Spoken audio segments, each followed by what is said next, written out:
Move. Move. You too. Move.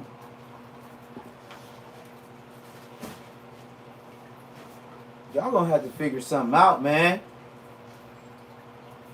Y'all was just sleep. I don't know why y'all bothering me. God damn.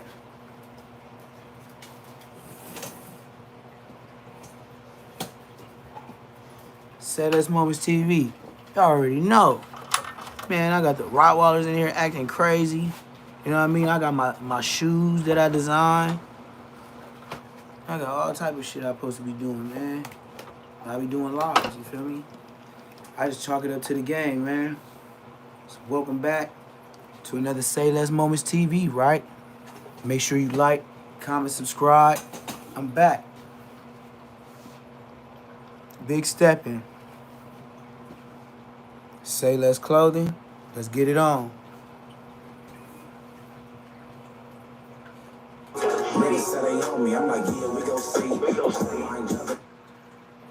I'm not a fan.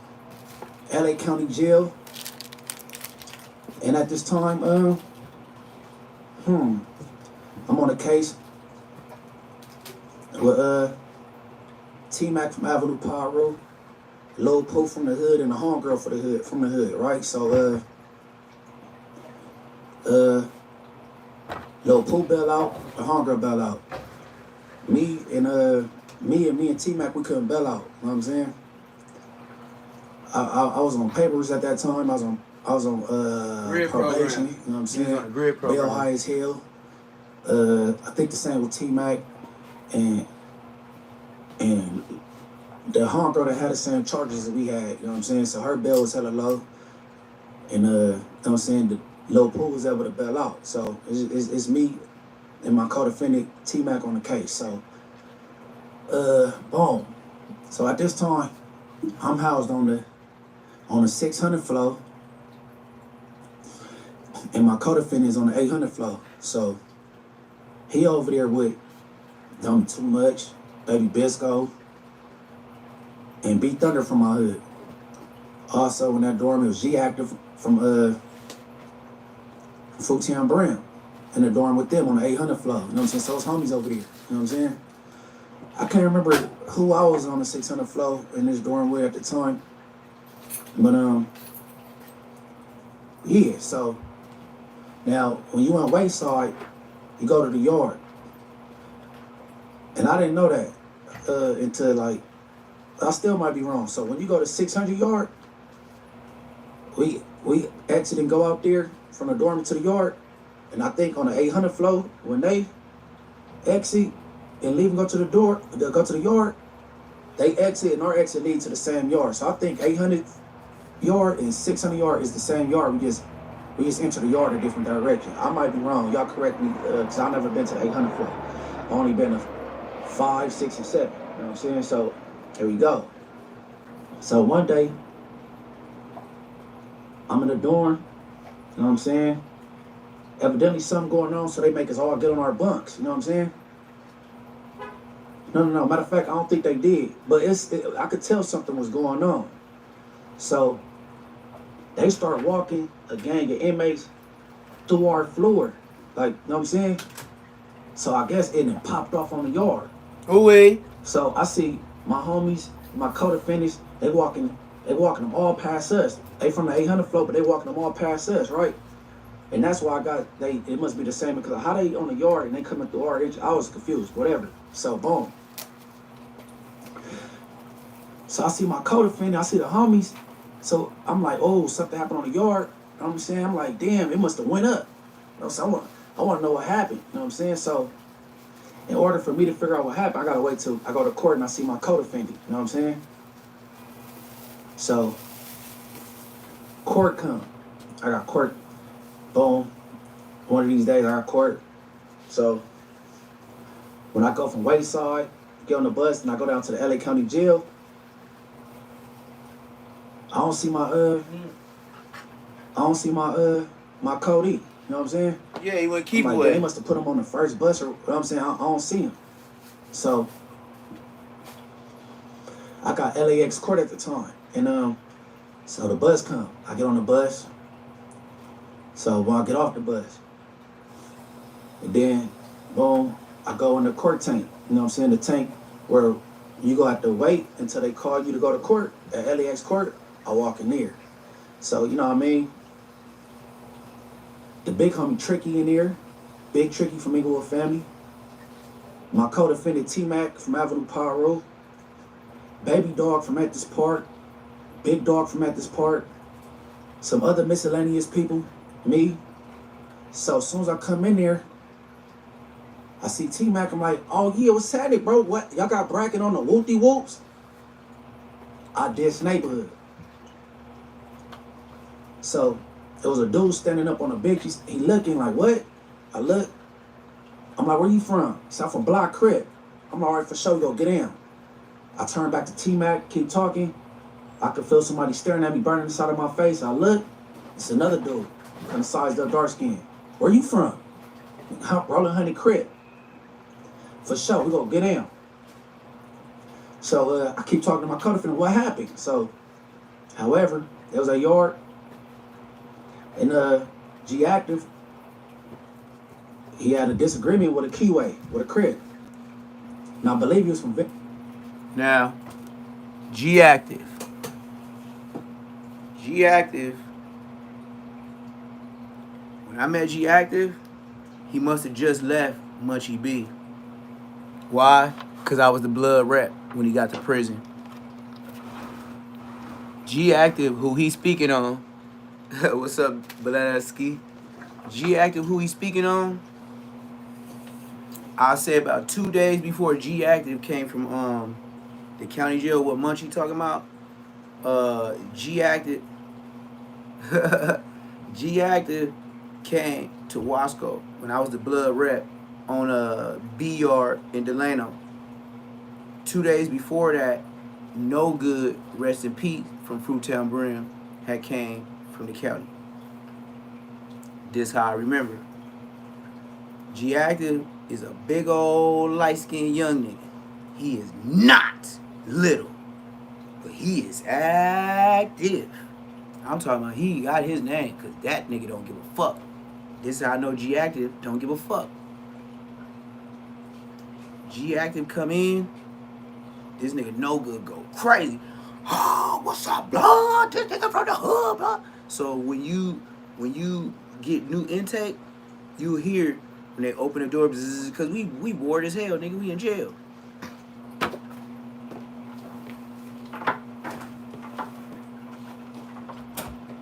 I got nosy neighbors. They be all in my business. So G Active like, blah, Fruittown Brim, blah. So mind you, my celly is Bad Ways from Fruittown Pyru. He ain't from Fruittown Brim, Fruittown Pyru. So whenever G Active, he was a younger nigga, but he acted like No Good was his big homie, which he is, it's still Brim. So G Active come up in there, and I guess it was a nigga from Hunnits that he punked already in a county jail. So this how that go. Hold on, man. I gotta step to the side. This incense and this air is choking me out, gang.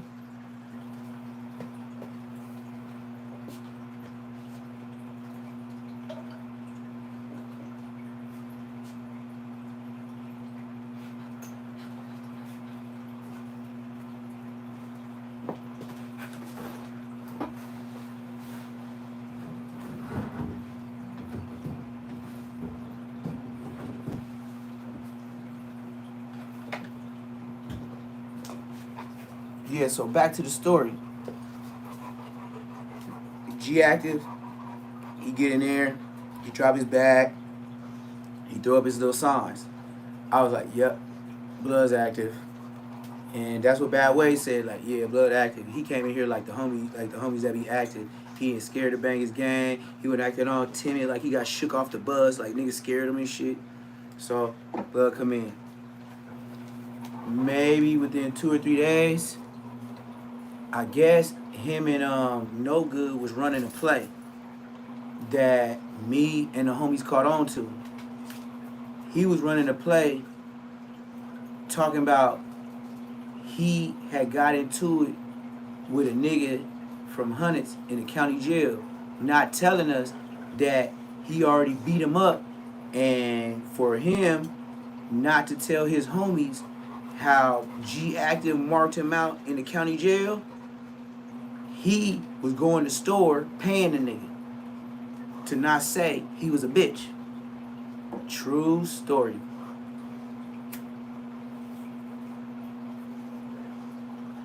I didn't know nothing about it until I do something about it. Now, No Good had told me G Active had beat this nigga up somewhere or had beat him up in the county jail. I didn't think nothing of it. Next thing you know, this nigga G Active got caught by his homies, the Crip niggas homies, that he was paying G Active to not put his business out there.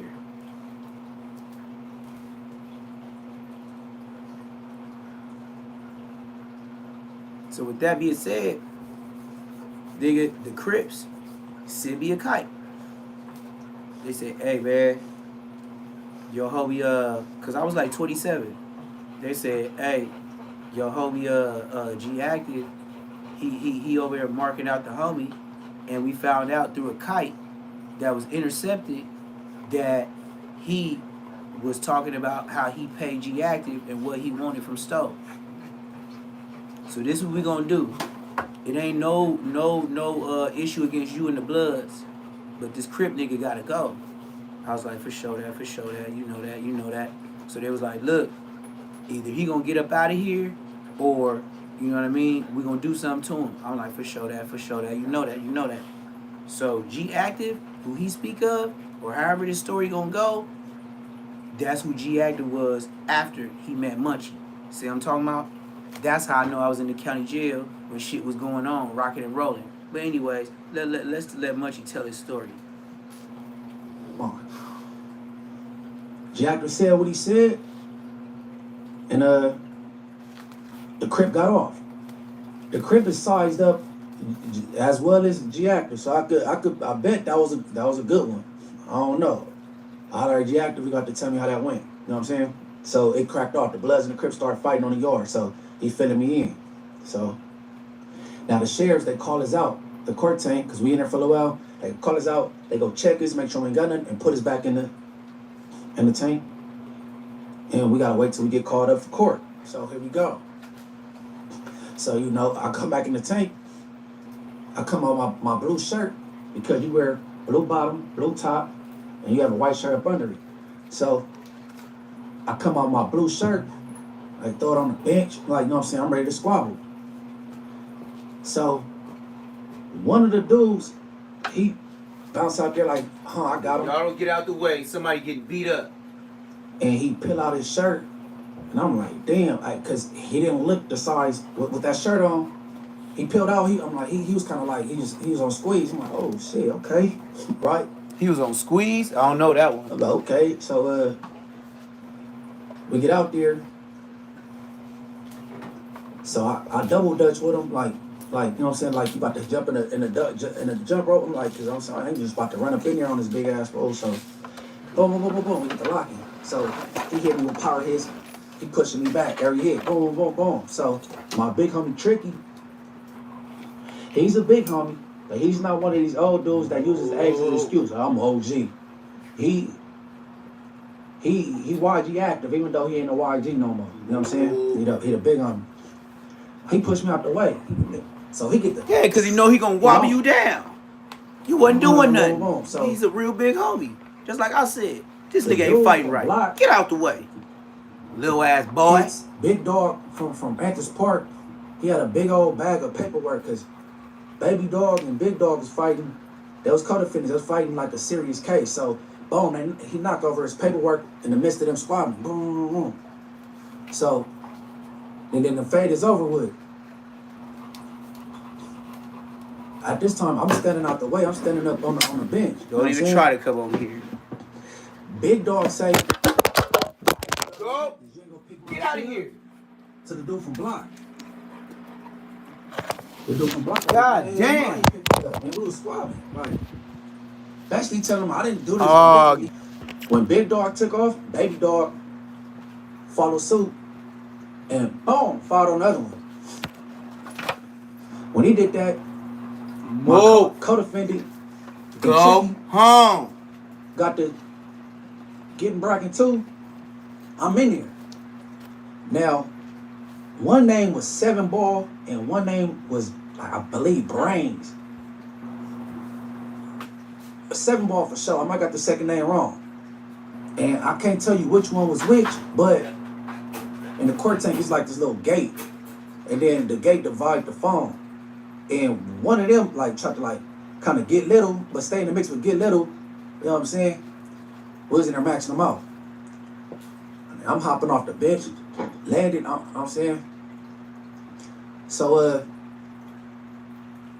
the smoke cleared. They both, you know what I'm saying, off to the side, you know what I'm saying? The sheriffs, they open the little glass thing. Hey, like, you know, shit straight. Everything good. You know what I'm saying? So, Big Dog calling one of them a buster. Like, you ready and left your homie, you a buster. On actors, you a buster. You know what I'm saying? So, they like, I ain't leave nothing. I ain't leave no rules. So, the smoke cleared. So, now they calling people off of court. We didn't pack these dudes out. So, why you got Neptune? They open the door. What you mean? They call us out for court. They say, Banks. No. I messed up. They call He said Crunchy which is B. one of the Roller Hunter Crips. They call another name, Whoopty Whoop, which is the second Roller Hunter Crip. Then they say my name, Banks. So I leave out, I fall in line after them. Oh, glad to know that. See? I told you his big munchy name is Dagan Weed. His last name is Banks. I told you they had to say dad.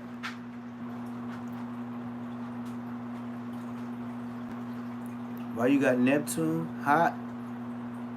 I am Neptune. What are you talking about? They close the door back. I'm thinking like, hold on, I got a co-defendant, like, you know what I'm saying? So, they walk, me and them, to the elevator. We go to the elevator, get off the elevator. They open this door, and we all walk in this other court tank that's next to our department that we about to be seen by the judge by. So, now, this is why you got to keep the same energy at all times. Like I said in that story with Baby Rob and Drake from East Coast. What do you mean? I look mad. I don't understand what you're saying. So I'm thinking in my mind. I'm not mad. What are you talking about? I don't know what you're talking about. Your sentences ain't adding up. It's these two. You like, so, you pick apart texting. Now, I take a breath. I said, hey, look. I came in here. I can't be mad. I don't get mad. Ready to issue some head up. This is the internet. Why would I be mad? We could do it. The internet ain't did nothing to me. To my surprise, there's like... Not in real life. Nah, but neighborhoods, we give head ups, bro. That was wrong. Yeah, for sure, man. I ain't mad. Man, I be on here trolling just like you. If I had a favorite YouTuber, I'd be trolling them too just to see them act out. On my mama, nigga, I'm not mad. I understand. I'm waiting on my fate. Like I'm too old to take it personal. You know what I mean? It's all fun and games. That's why you'll fuck around and see Rick Rock saying some little shit. You know what I mean? Like, it ain't serious. But he just told me what I wasn't gonna do. That's why I went through his hood. I guess God was trying to like test me. Like, yeah, you know what I'm saying. Yeah, What's the deal? You know what I'm saying? You know what I'm saying? He left me on my own for a minute. So boom. We go to court. Court over. You know what I'm saying? Court over. It's the end of the day. We get back on the county jail bus to go back to the county. Now I guess these two dudes from Rolling Hunnids, they had a co-defendant that was a minor. Crack Rock. I'm familiar with the little you know it. Nucci. He was a juvenile, you know what I'm saying? Hey, you see his co-defendants was adults, so hey, you see his new content with Snoop Dogg? Trash. Man, I don't see how you got so many views and that shit trash. Trash. Nigga, what was your... I was trying to keep up. I was skimming through just the content, cause I don't like to listen. I be skim reading, so I be skimming going through the YouTube streets. I was like, nigga, what's the content in this? What is the point of you saying we shout out, he called me, or whatever you talking about? There was no purpose for that content. It was just, hey, I'm with Snoop Dogg. It wasn't real content. You know what I mean? Like, I be looking for the content. Yeah, Snoop Dogg outfit was trash on God, on the dead homies. Shoot, yeah, see? Look, man.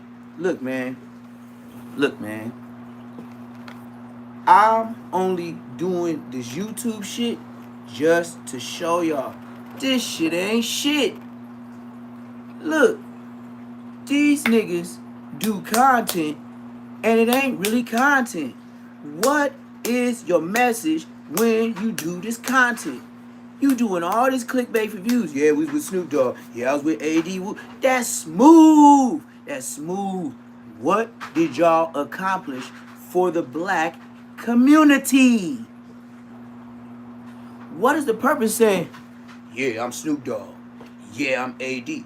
Okay, you have the focus on you. Now, what are you going to do with it? It's just like a basketball game. A nigga coming down the court, you don't know who you going to give it to. You just, but you thinking why you playing ball.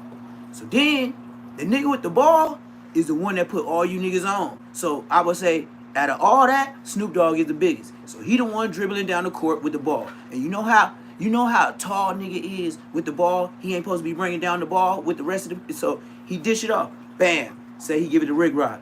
Rick Rock take his time. Yeah, shout out. I want to do my YouTube. This, and that. Blah blah blah blah blah blah blah. That's cool. Now everybody run that back to back and run y'all little shit out. Now what are you doing? You shouted your shit out, but what are you doing with your content besides talking about another black man or some jail shit? Like, we all know if we fuck up, we go to jail. Are you trying to prepare the young niggas for jail? Are you saying it's cool by all these stories you tell about the fights? That's gonna make you a successful black man? That's gonna make your mama happy? Granny happy? On the day it always I slid through. I wasn't playing. This one thing about me and YouTube.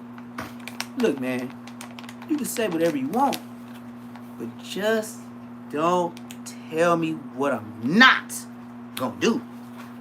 If you tell me what I'm not gonna do, then what I am gonna do is slide through just to see if I could shake a real person behind the computer's hand.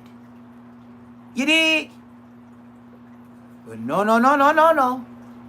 They'll text, type, R&B thug behind the camera.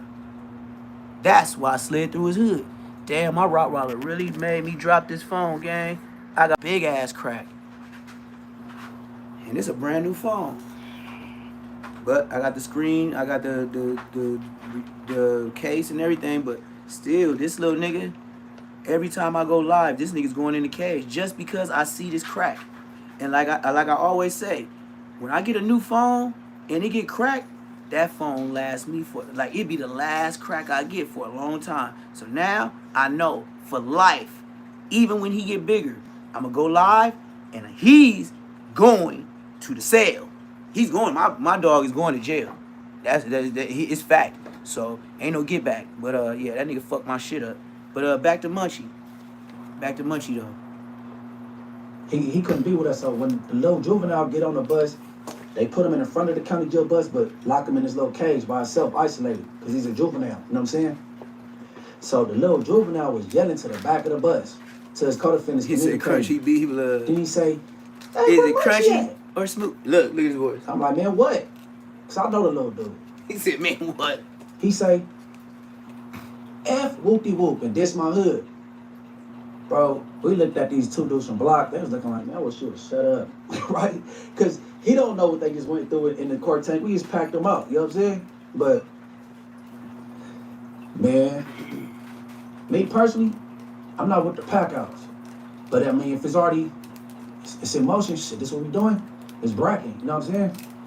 But I wouldn't have had a problem. You know, hit that like button, subscribe if you ain't subscribed. I'm not with the pack outs. Me being in county this jail, nigga really cracked my screen, gang. We'll line you up. We'll run you to I'm telling you, I want to beat the hell out of my little puppy. This nigga cracked my iPhone screen being goofy. He just always fucking with shit. But yeah, wherever 7 Ball and his co-defendant had been, shout out them. You know what I'm saying? I doubt they'd contest this story. They didn't return the favor and do me like they could have. You know what I'm saying?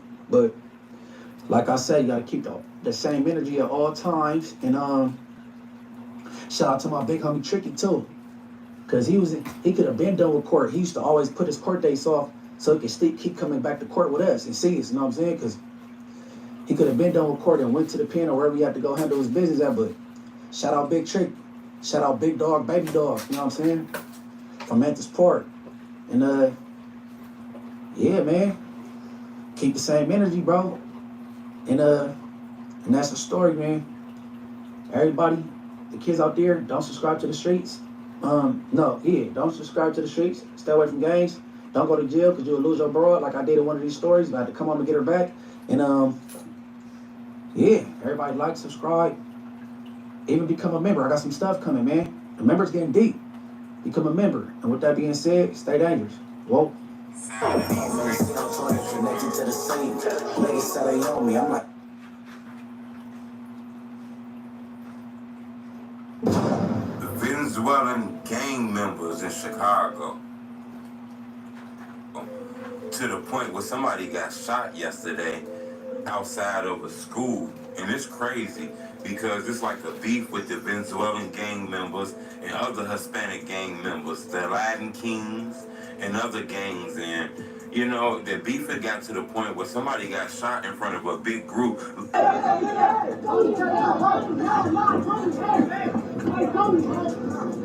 Tony! No, right here!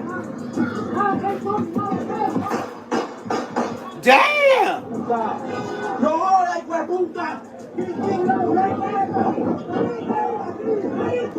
Venezuelans got off. He said Ray Charles blood. He called him Ray Charles blood.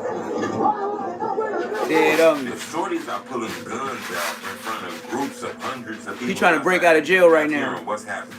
Hit the like button. Gold on this video 1,000 likes, because all you heard was blah blah blah blah blah blah blah blah blah blah blah. I say, damn, they shooting like this shit legal. He said they shooting like this shit legal. Presence of Venezuelan gang members and Latin Kings and other Hispanic gangs inside of this high school.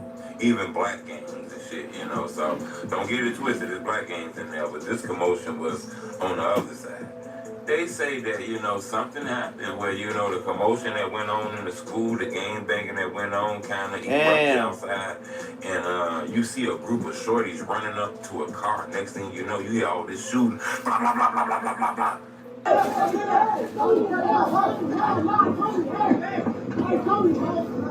Hey, Tony! No, right here! Yeah, he wasn't playing. The shorty that was shot. He survived though. It wasn't deadly. It didn't take his life, but he was shot. You know, he ended up going to the hospital.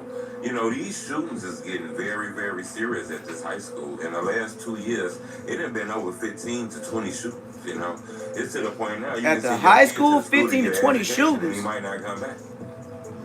You know, this shit done got serious. The shooting was actually captured on a video. Everybody got a chance to see how this shit go down. It was a bunch of kids outside, people wearing masks and shit. You can even hear kids running off. Some kid in the background screaming Latin King, like...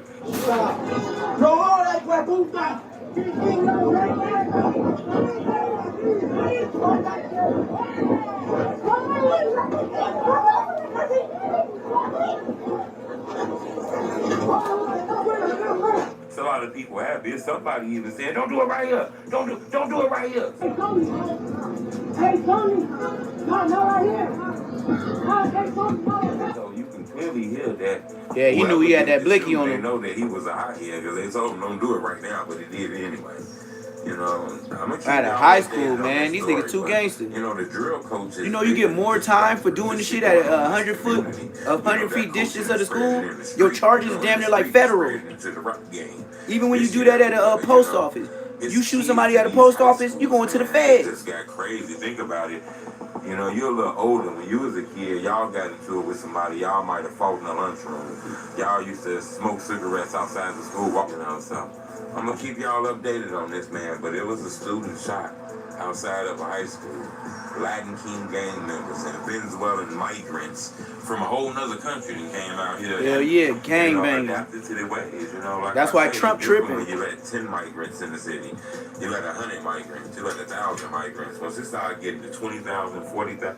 One thing I knew for sure, them Venezuelans, they was going to have some problems if they came out to California with these Southsiders. That's a known fact. it would have been Southsiders tearing them niggas up. Venezuela, what? What?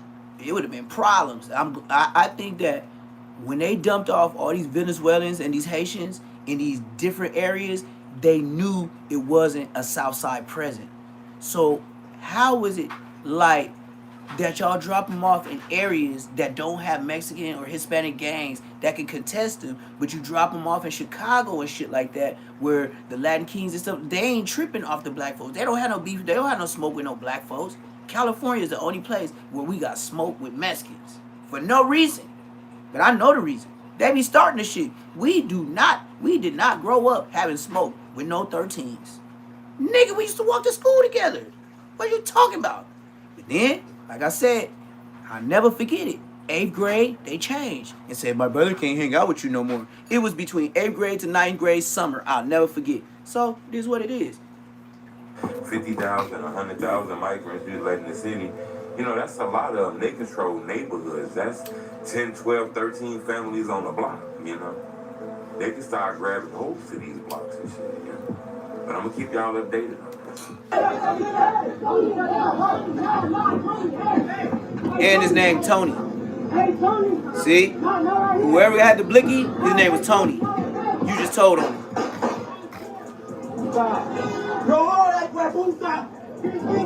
Yeah, for sure that. Yeah, for sure that. Oh yeah, I'm only gonna do, I ain't in there no talking about no, nigga, if I do some Buchanan or something like that, yeah, like, yeah, and then look, it's funny you say that because the Hispanics that I know, they do feel they better than us, but then when you grow up with them and you know how their house really look, you be like, nigga, you ain't even living better than us. So how in the hell is you nigga thinking you better than us? These niggas be having iguanas and chickens in the living room. You ain't living better than us, nigga, and this ain't Mexico. What is you doing? Anyways, we gonna get on Whack 100. It says Whack 100 goes off on girlfriend R&B while on Clubhouse for saying this. We gonna check out the, Cuff World. Y'all Club World, I shout out everybody. If we watching it, I shout you out. You did your research and you did all this animated, clickbait, faces on here. No, I ain't even trying to do all that. You feel me? I'll get straight to the business. Y'all do the cute shit. I ain't cute. Whack 100 just went ballistic on his girlfriend, dog. Now, just in case y'all don't know who I'm talking about. Join No Jumper? No, I would never join No Jumper. The new girlfriend of Whack 100, whom he met in a Clubhouse chat. Now, me personally, I've never been in Clubhouse. I'll be shaking like I'm going to a court building, like a crackhead when they get that dope and they say they got a shit. That's how I feel when I go to court buildings. I always got a shit. Whack 100 will use to find R&B. Now, we were able to see Whack 100 parading around with R&B, you know what I'm saying? Putting her on a pedestal, you know what I mean? Letting us know that that's his girl, that's his baby Bookie. Yes, he did. Nothing in the blood. He said it was his wife. Will stop him from loving her type of situation. Now, the pimpin' always say, man, you end the same way you began, bro. Yep. Man, let me say it again. He paid for it. You began. Because one would think that, okay, Whack 100 met the love of his life inside of a clubhouse. That as well. I do like random pee tests on him. She be in the bathtub and she'll summons me. She'll be like, I'll be like, what?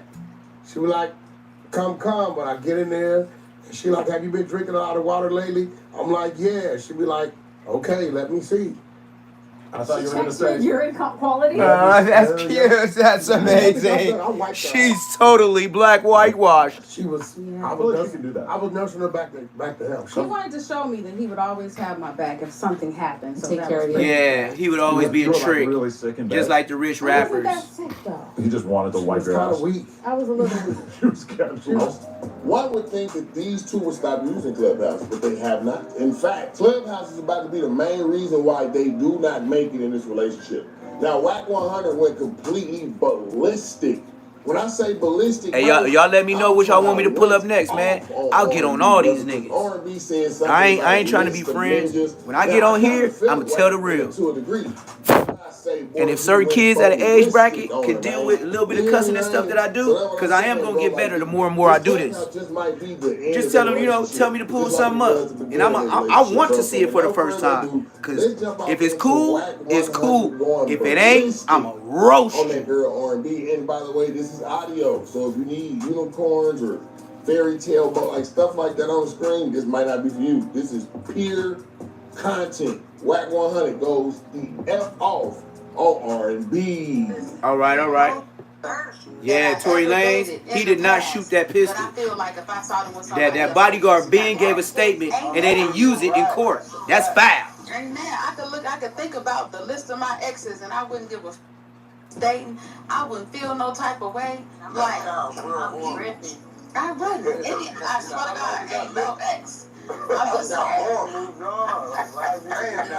saying. I could look at. I'm just saying. It's how I go down the list. Listen, I could go down the list. I don't think Lisa, I'm going sound good. I don't like the way that sounds. Listen, I could backtrack. I'm just saying, I could backtrack. I'm 43 years old. Or a long list. It's a list. God damn it. It's more of a pride thing for me. It's different. You gotta point out that fact. I'm just saying. Ain't nobody in my past. That just don't sound. Let me mute up. It's like once I conquer a woman, It's okay. A woman, I don't gotta have A list. What the heck is going on? She just said she got a list of niggas. That means she has a list of niggas that she fucked with. Not a few. She said a list. You heard her. That's an injection of hesitation. I ain't never had no female tell me I got a list of niggas. I got a couple, not a list. A list is what you do when you go to the grocery store. Like, ain't no ex. Why you gotta point out that part? Why you can't point out the part that ain't nobody? Oh, for sure. That was in my past. I don't give a fuck about it, feel about it, but when you say list, Oh my God. you know what's crazy about you women in this room? You motherfuckers act like Well, a lot of people get stabbed in prison, so he ain't got no lawsuit. That's what he don't got. But if they could prove that Megan Thee Stallion had something to do with it, yes. We're gonna go to it now. This is real shit. We're gonna do it Charleston White style. With everything inconclusive. And this is what it said. He shot 6 times. If he was the one that shot this gun 6 times, there's no way DNA would not be on his gun. That's what the said. That's science. Yeah, if he shot the gun, his DNA is supposed to be on the gun. That's ballistics. That's forensics. Correct? Is for a woman that can be charged with something. You shouldn't have been charged with that.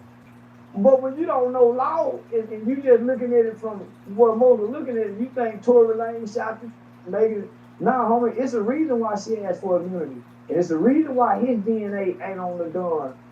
It's a reason why now they saying Charleston White say foul shit, but just like me, I might say foul shit, but it's always gonna be some truth. But I ain't fucking with no kids. I ain't talking about no kids. That nigga got a pocket. And I ain't talking about the dead. He got a pocket. I think some hoes need to ask, boy. No, I think some hoes should be. Man, it's a big kick your mind too. Now, this is why, that's why I said y'all might be mad at me. I just be keeping it real.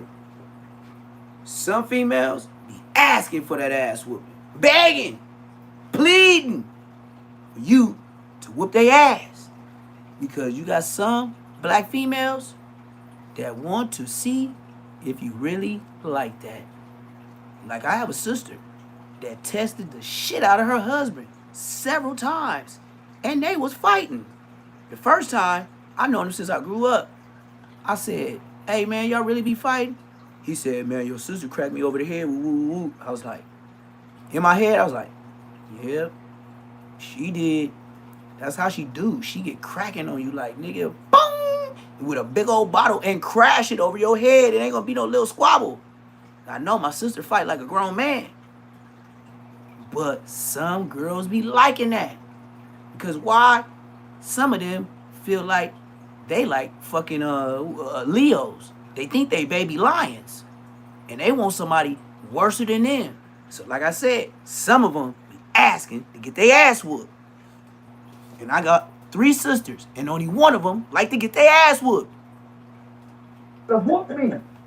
Because she caught me off on her. And if you jump in and say, get him out that headlock, she'll slap the shit out of you too. Nigga, get your ass up. Yep. Some women like that. Yes, my sister call all. If somebody break it up, she'll call everybody some bitches. Have y'all heard of music? Have y'all heard Megan Thee Stallion music? Everybody knows. Listen, Megan Thee Stallion. Everybody knows you. You a big old and you drag little bitty like that. He said you a big old hoe. And you know how to squat. And push that to that ass out. Thighs and them knees in with a little bit of under you bouncing that big old stuff on him with that good. He said with that good. Ain't no black you. He said with that good. Everybody knows like that. No. Listen. You hear me? Listen. Ain't no. You like you, dance like you, and as cocky as you, she ain't trying. Yeah, y'all with that dude. He should have kicked you right off the door because they say you like to drink and you like to fight. You one of the people that like you'll whoop everybody. Cause nobody whooping you at the white girl party and you was showing out. They go, don't try to get that man in trouble. Get him back to Canada where you can't come over here. He said get him snatched to Canada. No more for us. You wrong. He said you wrong, bitch. Don't cry. Yeah, now here it is a year later. He also be $1 million. Only reason you crying now, because your old manager done this. I think Jay Prince fucking with you. Wow. Yeah, that's the only reason you crying. You ain't sad Wow. about Jay that. Prince fucking with her? No, you ain't sad. When you Woo, Jay Prince, that's a bad look. You know she told on the stand, right? Why the fuck would you want Megan Thee Stallion to be your bitch? She can stand on niggas. I don't understand you niggas. Oh, just like every female I ever met. I'm different. She different. She different, huh? Bitch ass up. You too, Gayle King. You ain't worth. You know that ain't shot that one up. Put that 10, 5'11", 5'12" tall, and yeah, that be 5'12". He said 5'11", 5'12". It's either 5'11" or 6 foot. Ain't no such thing as 5'12". This nigga ignorant. You ever heard somebody say I'm 5'12"? And I believe she been whooping on Tory Lane. That's why he had to shoot that. He couldn't whoop. They know who he is. I know he didn't shoot no. Y'all saw in the movie Harlem Nights. That could whoop that hoe. That's why he shot her. See, that old woman can fight. What was her name? Ella Mae Eloise? Man, he said Ella Mae Eloise. That nigga said Ella Mae Eloise. Yeah, you gonna shoot me in the pinky toe. Yeah, man, you hit me again. Oh, I want you to give me belly. Oh, no, it don't be like that. I can't whoop you. That's what the old did. If an old couldn't whoop her, he shot her. So that nigga ain't done nothing wrong. That's true. Listen to that's what I said. My granny shoot. My granny, if she can't whoop you, boy, she gonna grab that gauge and get you off planet Earth. Man, please, that hoe don't, man, please, you got to do her like that. See, the problem is everybody getting in their goddamn business. Yeah. See, everybody know the rumor on Megan Thee Stallion. If she like to get drunk, she'll fuck your brains out, but she'll fight. He said she'll fuck your brains out. You ain't the kind of that can break her down. So yeah, and she the kind of hoe and that'll start a fight with you and call the police and be doing y'all. She doing Tory Lane. That little boy ain't done nothing wrong. Yeah, I'm ready to drop him charge. And it's obvious she lying. You want to cry 2 years later. You wasn't right. Yeah, that's a victim. Yeah, no, men shot in the foot ain't crying about nothing. No $1 million way. You been bouncing around, performing and having fun. He said the way you been bouncing around. He said the way you been bouncing around. Shout out Stingy K. All the way in. Shout out Stingy K. He be doing his thing, man. Subscribe, man. Let me know your take on this, man. I met Stingy K through Toxic Media. You know what I mean? Toxic Media pulled me up, and me and Toxic Media was doing some little ish. He said, "This is Stingy K." I said, I never heard of him. And he was like, "You never heard of Stingy K?" I said, "Man, y'all keep acting like I ain't told y'all what I told y'all. I said I don't know these internet niggas." And that's what I told Toxic Media. So then Stingy K, he telling him how to, we backscene before we even did the podcast, you know what I mean? We backstage just talking and shit like that, getting ready for the premiere. And that's when I met Stingy K. But you know what I mean? I can't say nothing bad about him. I never seen none of his work. But just as of recently, once I got the deal with YouTube, once they said I was a partner, then that's when they started letting me get all these free videos and everybody that's a streamer like me and that's in my genre, it'll pull up on my YouTube. So that's how I ran into Stingy K. Now he do all right, little, but he's really on. He loves doing content with Charleston White. What I've been seeing, like the last 3 videos, he always do. But he do good podcasting. But this how I met when I was going back and forth with Demon Time Exotics, who I be dissing all the time with Compton Rick Rock. Like I said, I don't have no problem. If it's a shout out, I ain't gonna be like, I ain't gonna say his name. I ain't gonna get that nigga no credit. Like, what is you on, nigga? That's some gay shit. Anyway, so yeah, it was Demon Time Exotics. And he just got on there like, oh yeah, baby, I'm gonna turn this bitch up. Like, what? I was like, damn, bro, like, why this nigga get on here like banging like this is his show? That's why I told him, like, bro, Demon Time, this is not your show, bro. What are you talking? Oh yeah, it's doo-doo up in here and y'all ain't got no views. And, like, trying to turn it up like he just this famous motherfucker. Like, and we didn't get no extra views because of you. But anyway, that's when I met CGK. I'm gonna back out. I ain't gonna take long with it. You feel me? Boom, bop, boom, bop, boom, bop, bam. That's all you gotta do. And then back up. That old Charleston for you, man. But we finna get back into this. I'm gonna show you something to strip club. Why you think Megan Thee Stallion rap the way they rap? They doing what the niggas do. They acting like young. They shooting too now. So the women are the reflection of the guys because they're in competition. Yeah. And now because they're in competition with the women, that's why you see so many men. They cross over and want to be women. They're in competition. And it's I just seen maybe a few days ago that he made a post about it. He said he regret not taking a stand. I guess to get a chance to plead his innocence. Today he probably wished that he had took that stand, man. I'm not gonna lie, because he probably, I don't know. It would have painted a better picture. And so whatever in the case, do you think that would? Now, I gotta pause there. Stingy K is very much so right. You know why he's so right? Is Tory Lanez a gang member? Is he a Blood? Is he a Crip? Is he affiliated? GD, BD, Vice Lord, swear to God on my mama type nigga? If not, he can get on that stand and actually snitch. And there's no repercussions for a citizen. You gotta know that. You see, you fucked up, right? You fucked up, right? You was so caught up in your music, Tory Lanez, that you was believing your words. You know another nigga from Toronto that be believing his words like he like that? Man, y'all know it. Say his name.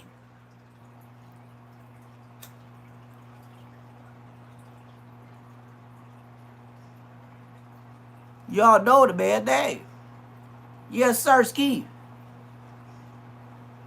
Where is Drake from? Is he from a gang?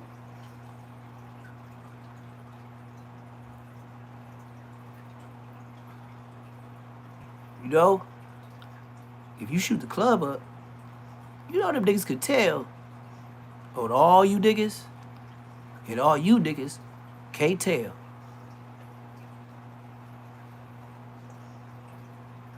If it was a shootout, Tory Lanez and Drake could legally tell and get on the stand on your ass. And it ain't no dirt on their shoulders. They are citizens. Who comes to every trial? Citizens.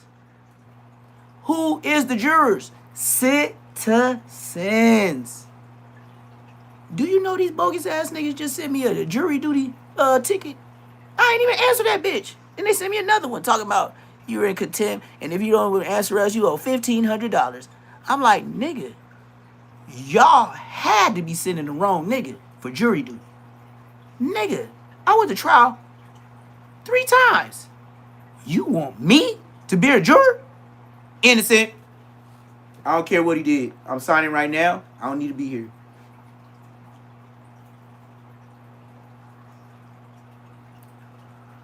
I don't even want to hear the charges.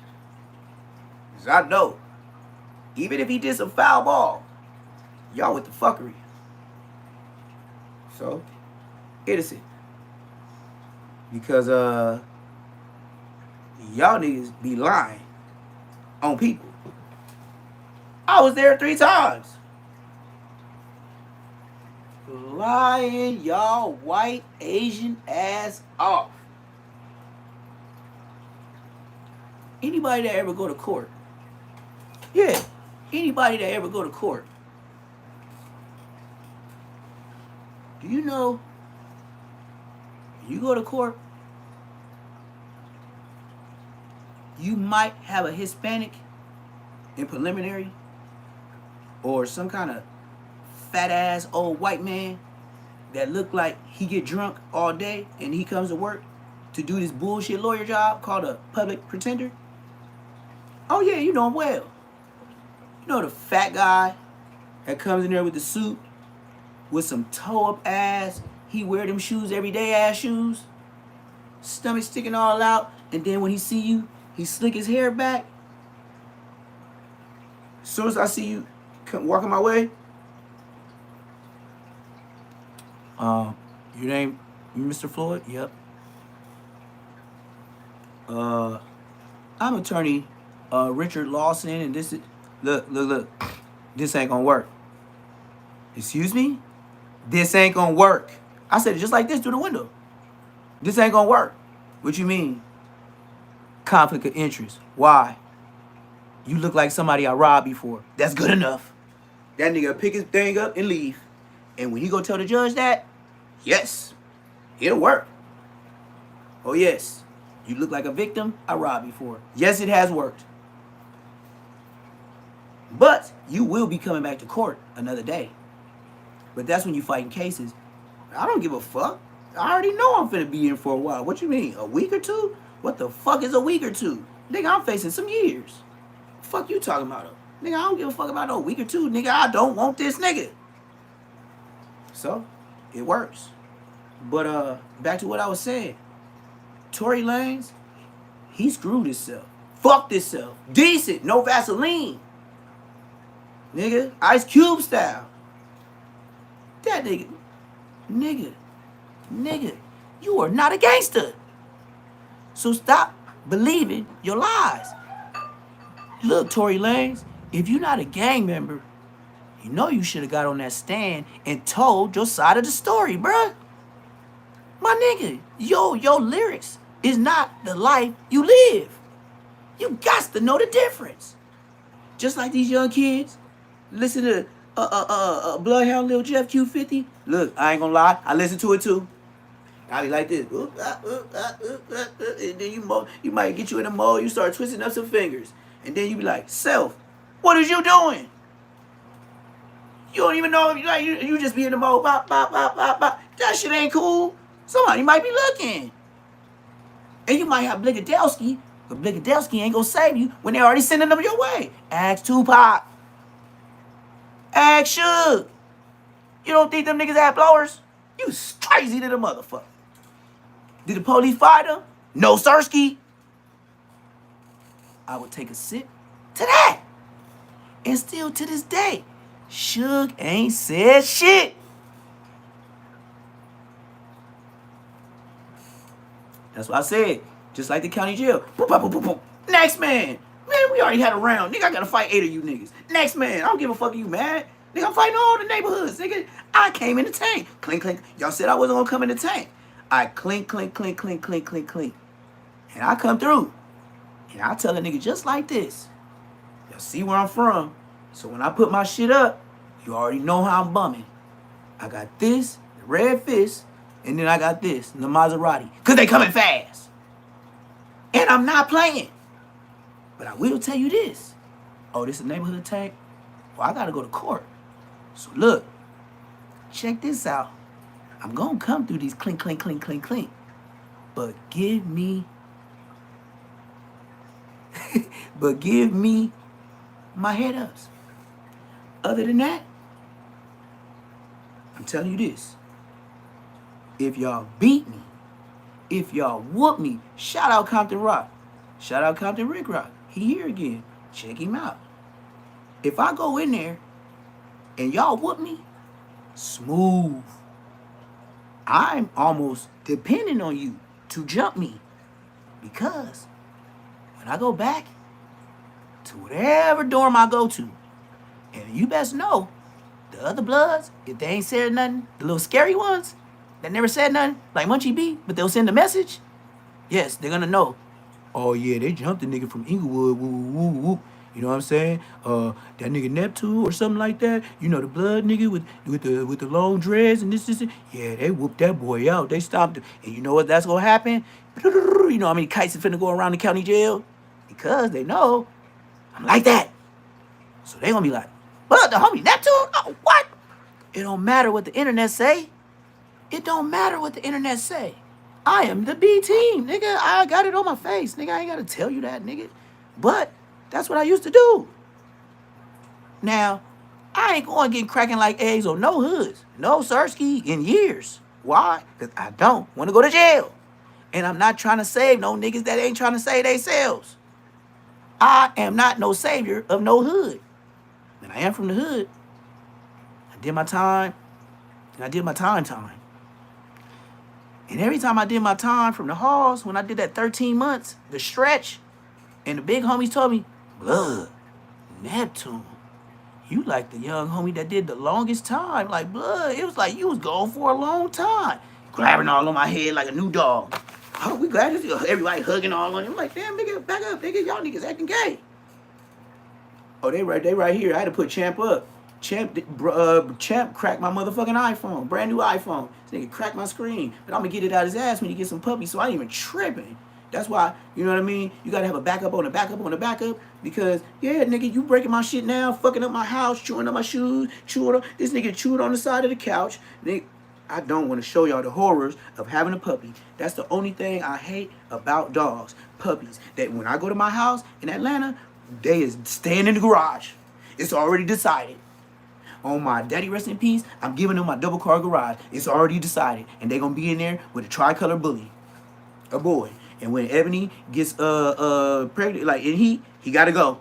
He going to the front yard, backyard, something, upstairs, downstairs, something. He ain't finna be in that garage. I ain't finna have no mutts. Crazy as a motherfucker. Crazy as fuck. It be a waste of my goddamn dollars. Boy, if them dogs come out looking like shit rollers, pit rollers, what the fuck? I'm gonna be mad. I'll probably kick Ebony in the ass. What the fuck are you fucking this nigga for? He can't even get on top good. What's wrong with you? You bigger than him. You got Amazon pussy. What you doing with him? That's crazy. But like I said, Tory Lanez, he ain't got no strongholds to say with. If I was Tory Lanez, and I'm not a gang member, and I'm not from the U.S., and I'm from Canada, hell yeah, I'm telling on that bitch.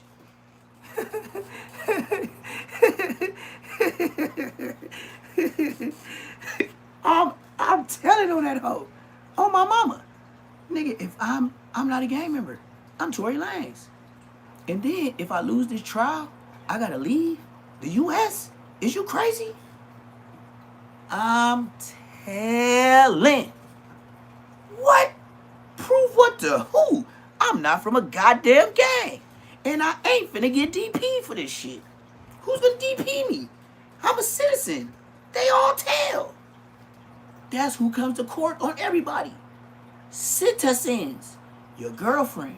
You know, you be riding in the whip like Compton Rick Rock. Burn, burn, burn, burn, burn. Burn, burn, burn, burn, burn.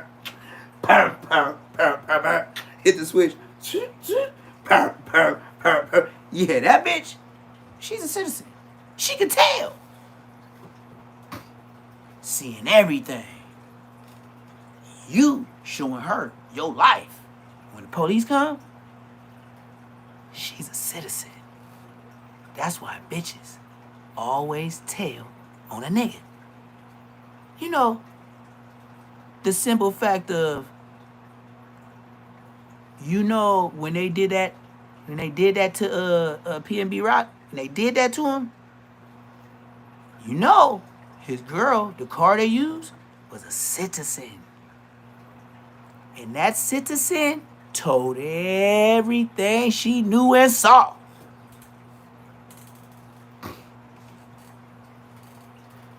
He gone. He gone. The dad, he gone. He already got life. Now, the only thing I can say is, he ain't really got no repercussions in the pen. But what he do gotta live with is he hit a lick with his son. You doing life because you thought it was a bright idea as a dad to have your son step on a lick? Is y'all that east side? God damn, that was ugly when I heard that story. I was like, whoa. I got a kid. Son. Me? Call him? Pick him up for a lick? Nigga, I wouldn't be your dad if I did some shit like that. Oh, you his dad, but you raised him while you was in prison. So you was more of a friend than a dad. But you really his blood dad, but you was more than a friend. How can you call your son to go rob PNB Rock and feel good about it? And then he squirt the nigga, and then y'all go to jail. And you sitting in the pen right now for these charges of you. Picture this. The dumbest niggerism in the world. This is niggerism. Hey, what's up, son? Hey, I got this lick for you. How you fix your mind and your lips to say that? I got this lick for you? I got this lick for you, son? That's what you told him? Yeah, son. Hey, check this out. It's a nigga at Roscoe's. Whoa! Is this your son or your homie? Gots to be more careful. So, yeah, I heard something over there too. I don't know what it was, but something up in here. I don't know where they came from because my door is low. But your son, hey son, hey, it's a dude over here at Roscoe's. Yeah, just come down the street. Man, she finna knock over my shit, man. Just come down the street. Go home. Go home. It's a lick down the street. He got a big old chain. Woo, woo, woo. How fast can you be up here? Dad, I can jog. Yeah. Then you go.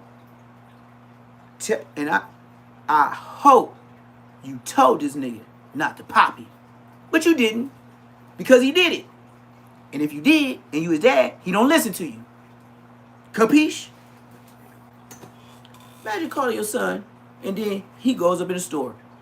Now, mind you, the security has something to do with it. You know that? Well, if you didn't know, well, I'm here to tell you. When that happened, you know who tried to hit me up for content when that happened? When I was just like fucking around on YouTube for the first time? That nigga Trenches News. Dead homies. Trenches News asked me to go get the footage of the scene of the crime. But Trenches News, he was still fucking with the light-skinned dude. Before he left, before they knew he was a snitch, it was a dude he was on there with. I forgot his name. They're both from Chicago. But when he found out Trenches News, because all that time, it was all allegations. So they were just laughing it off. But then when they got to the breaking threshold and he knew he was telling, I forgot his name. C Hood. Yep. It used to be C Hood and on Trenches News. That's what Trenches News channel used to bubble because both of them was supposed to be thorough niggas. Now Trenches News, he is a nigga that used to do his little shit out there. C Hood, he's still good in his hood, and he's still out there doing his little, you know, he ain't doing his thing no more, but they say he used to get busy back in the day, like OG like me. So I was fucking with him. I said, look, I'm gonna go ahead, shoot y'all a gang of t-shirts, cause he always be talking about giving to the homeless, woo, woo, woo. That's what I was on, so I was like, fuck it, man, I'm up. I got a gang of t-shirts, woo, I'm gonna just print them. I said, tell me how many people y'all want possibly do it for, and I'm gonna send it for the free ski. That's when I talked to Trenches News. He was like, yeah. So then the nigga hit me back, and I don't know which account this is on Instagram or whatever I was on, but the nigga said just like this, hey, bruh, do you think you can get the footage of the PNB Rock incident that just happened? Yeah, we heard that now I'm talking to Fed Trenches News. Yeah, we heard that the security guy, this is how he said how the security guy got it, got something to do with it. I said, yeah. So look, this is what I did, and I swear before God, I never sent it, but I did do a video. This is what I did. Now, I pulled up. I think I had a black Benz with the Super 10. You know how the black Benz be. So I pulled up, and I put up real slow in the parking lot, right? So I'm coming off of, like I'm going towards, what is that? Manchester, whatever, Manchester, Maine. So it's like Manchester. I'm going up towards the light, so I'm not coming from Manchester. So I'm making that left, and then you can go out through the other side. And that's what I did on the dead homies. So then I'm even driving up through there. I'm like, how the fuck did PNB Rock think this place was safe? Now I know of that Roscoe's. And that's the Roscoe's where Melly did that Balenciaga and then many choppers and then yeah, that's where YNW Melly did his video. I mean, got many choppers, yeah, Balenciagas. That's what make that 40 see that melody. Yeah, the business go to what? That's where PNB got murked at. That same place. But YNW Melly was smart. He did that shit crack of 9 early in the morning. Oh, yes. He was smart. And you know another smart thing YNW Melly did? Not check in. Who you checking in to? And who told these niggas that they was the gatekeepers of the streets? Ain't no hood. Ain't no hood controlling no whole LA. And I don't care how deep your hood is. Can't nobody guarantee your safety in LA. Is you crazy? It's somebody hood everywhere, nigga. If they want you, they gonna swarm you, nigga. And they coming like football plays. You crazy as hell. Nigga, nigga's crazy. But back to Tory Lanez, man. That man could have got on the stand. He also could have took 3 years. You know his deal was 3 years? You know what I mean? Now I understand a lot of people love their freedom. We all love our freedom. That's without a doubt. That's a given. You don't even gotta think about that. Everybody want their freedom. Shit, my puppy want to get out the goddamn cage. But he cracked my fucking iPhone. So now every time I get on, every time I see this crack, he going in the cage. I don't care if he's 2 years old. He going in the cage. Just because I remember shit you did last summer. And so it won't get worse or happen again. In my head, lock it in. He won't be doing that again. He already dropped it before. And it's a light line through it. But it ain't really no crack. Now it's a crack. You gone, nigga. Like it hit a rock or something. He gone. He'll never be on live again walking around. Hell no. Unless I got a PC or something on the table or something, you would never see Champ again if I'm on an iPhone. Hell yeah. You crazy as hell. But I'm going to get it out his ass with his puppies. when I sell his and her puppies, yeah. But he still ain't allowed to walk around. He still go to jail. Nigga, I'm a big brick baby and motherfucking loose cannon his ass. Your ass going to jail. Every time I go live, you going to jail. Just because I'm like that. And I'm locking the door on your mark ass. See, he's a little dude now. 9 weeks. You see how big my girl is? And she's like 130. This nigga's gonna be like 150. Plus. You think I'm finna take the chances of this dude knocking over my what? Plasma screen TV? What? Hell no. Not never. But back to Tory Lanez. He should have got on the stand. He could have took 3 years. 3 whole years. I understand you want to stay out. But sometimes, I don't know. But to get found guilty, he get deported.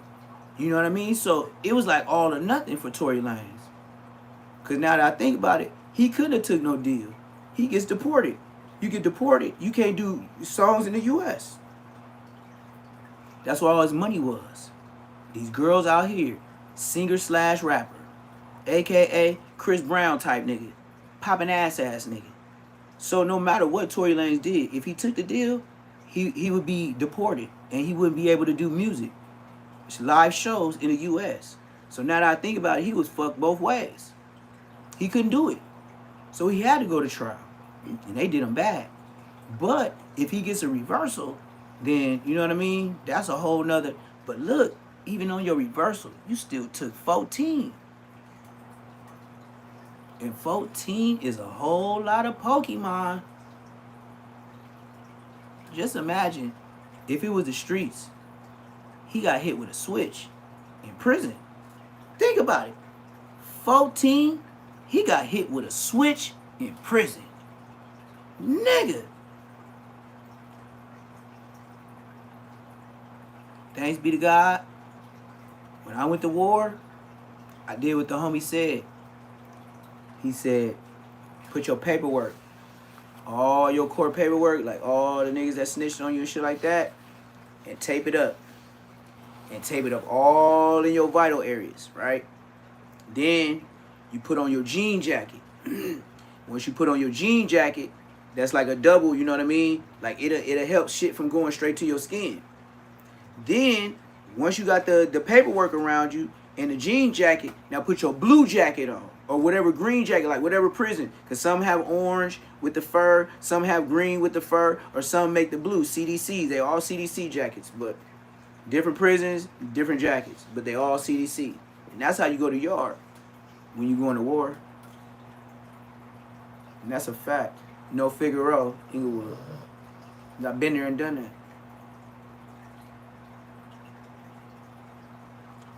And then you got to do it so greasy because you get pat downs on the way out to yard.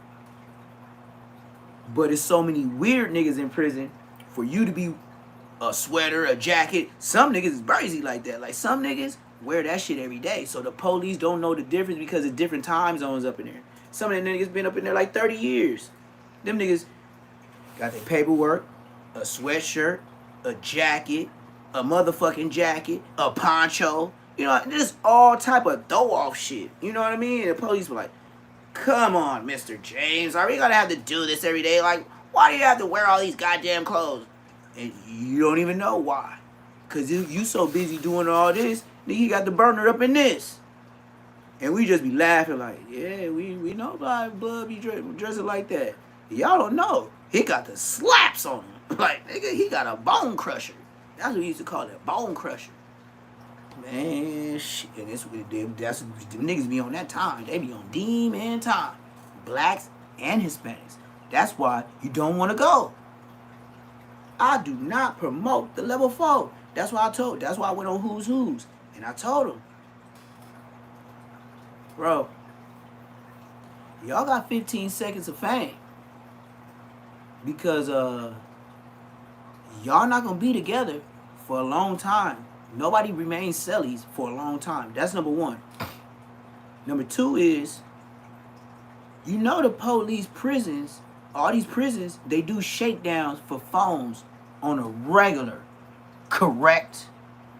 Let me inform you. They do shakedowns so good, they collect all the phones. I know a lot of people with good high places all the way up their bunghole. But the police do wind it. They do wind your body. I don't see how it don't go off, but I guess it's so far in you, that's too much information. But I ain't never did it, and I ain't never tried. I ain't never thought to do it. I'll pay a nigga. Oh, my mama, my daddy, rest in peace, I never even thought about it. I was like, I might as well take my lick. I'll take my lick before I fucking what? But it's normal in prison. Y'all be like, ooh. Yeah, I was too, but I didn't say it like that. On me, I was like, when I first got to prison, I was like, wait, what? The homie like, yeah, blood, like niggas be doing that. He knew I was a young nigga. And I went in there, the homies made sure I got designated with an OG, a double OG homie. That was my first cellie on the level 4. And this is the thing about it. And I like that the homies did me like that because they knew I was bicking back, being boo. I was just talking like that. So they put me in there with them. And the thing about an OG homie, he really got patience with you. Like, I wasn't no messy, sloppy nigga. I was learning my shit in the county jail. And he was proud of me, like my dad. Like, I was learning on shit. You know, every time you use the bathroom, flush when you drop. Every time you drop, flush. So it don't be no, you know what I mean? You don't funk the cell out. I was a professional. Professional. Drop and flush. They'll tell you, drop and flush. You be fucking up, man. Your cellies will beat your ass, nigga, blowing up that cell, smelling like all kind of booty juice. You only got a small, you in a bathroom with another man. That's your cell. Brazen them, they got a damn near, look, bro, the cells is so small, you gotta wait till he get off the floor so you can do what you want to do. Because other than that, you're gonna be like, excuse me, excuse me, excuse me, excuse me. It ain't no size for 2 niggas. You feel me? Yeah, that courtesy flush. Yeah, drop and flush on the dead homies. Nigga, that cell ain't big enough for no 2 men. That cell is big enough for 1, but 1 man ain't supposed to be confined like that. If we were supposed to be confined, God wouldn't have never gave us all this land to walk. He wouldn't have gave us all this ocean to cross. If he wanted us in a cell, the white people want you in that cell. Because why? They get money. That's the legal slavery. Legally. Oh, he committed a crime. How much time should we give for robberies? That's more like a black crime. Correct, niggas? When they made robberies and a crime, and then they put the time on it, they did not have white people and Asians in mind. Y'all don't believe that. Y'all burnt out. Just like an old cigarette I ashed out.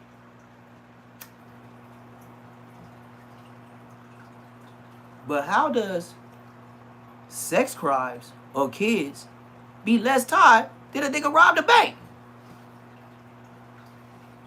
Who does most of the sex crimes? White people.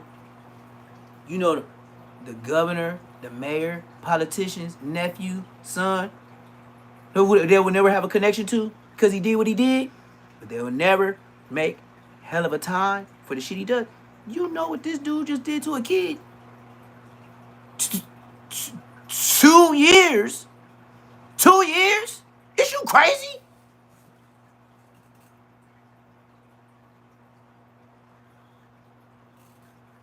And I was in the court when I seen him do it. You know what they were trying to give me for receiving stolen property? 9 years. Do you hear what I just said? Just because I have prior history, not in receiving stolen property, just a prior record, they try to offer me 9 years for receiving stolen property. Torrance.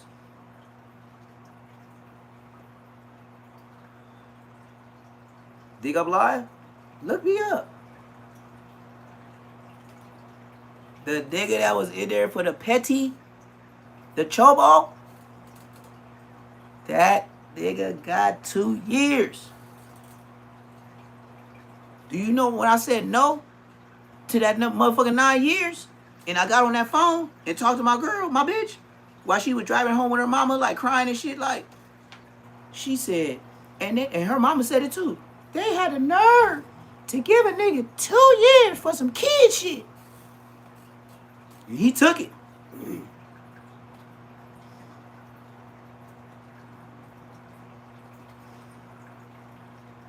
He took it. What's the deal? That nigga took 2 years. It tore its court. You know what color he was. Shit don't make no sense. But it do. They don't want to see they people overcrowding the jails. They want to keep the white out and keep the black in bondage. Real Hebrew slaves. They are the pharaohs. Let my people go type shit.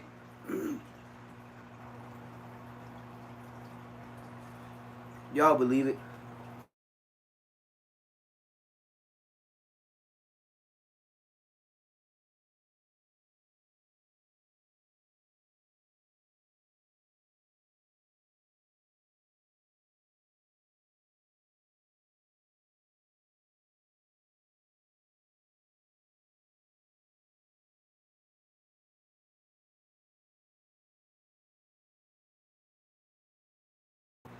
Thank you.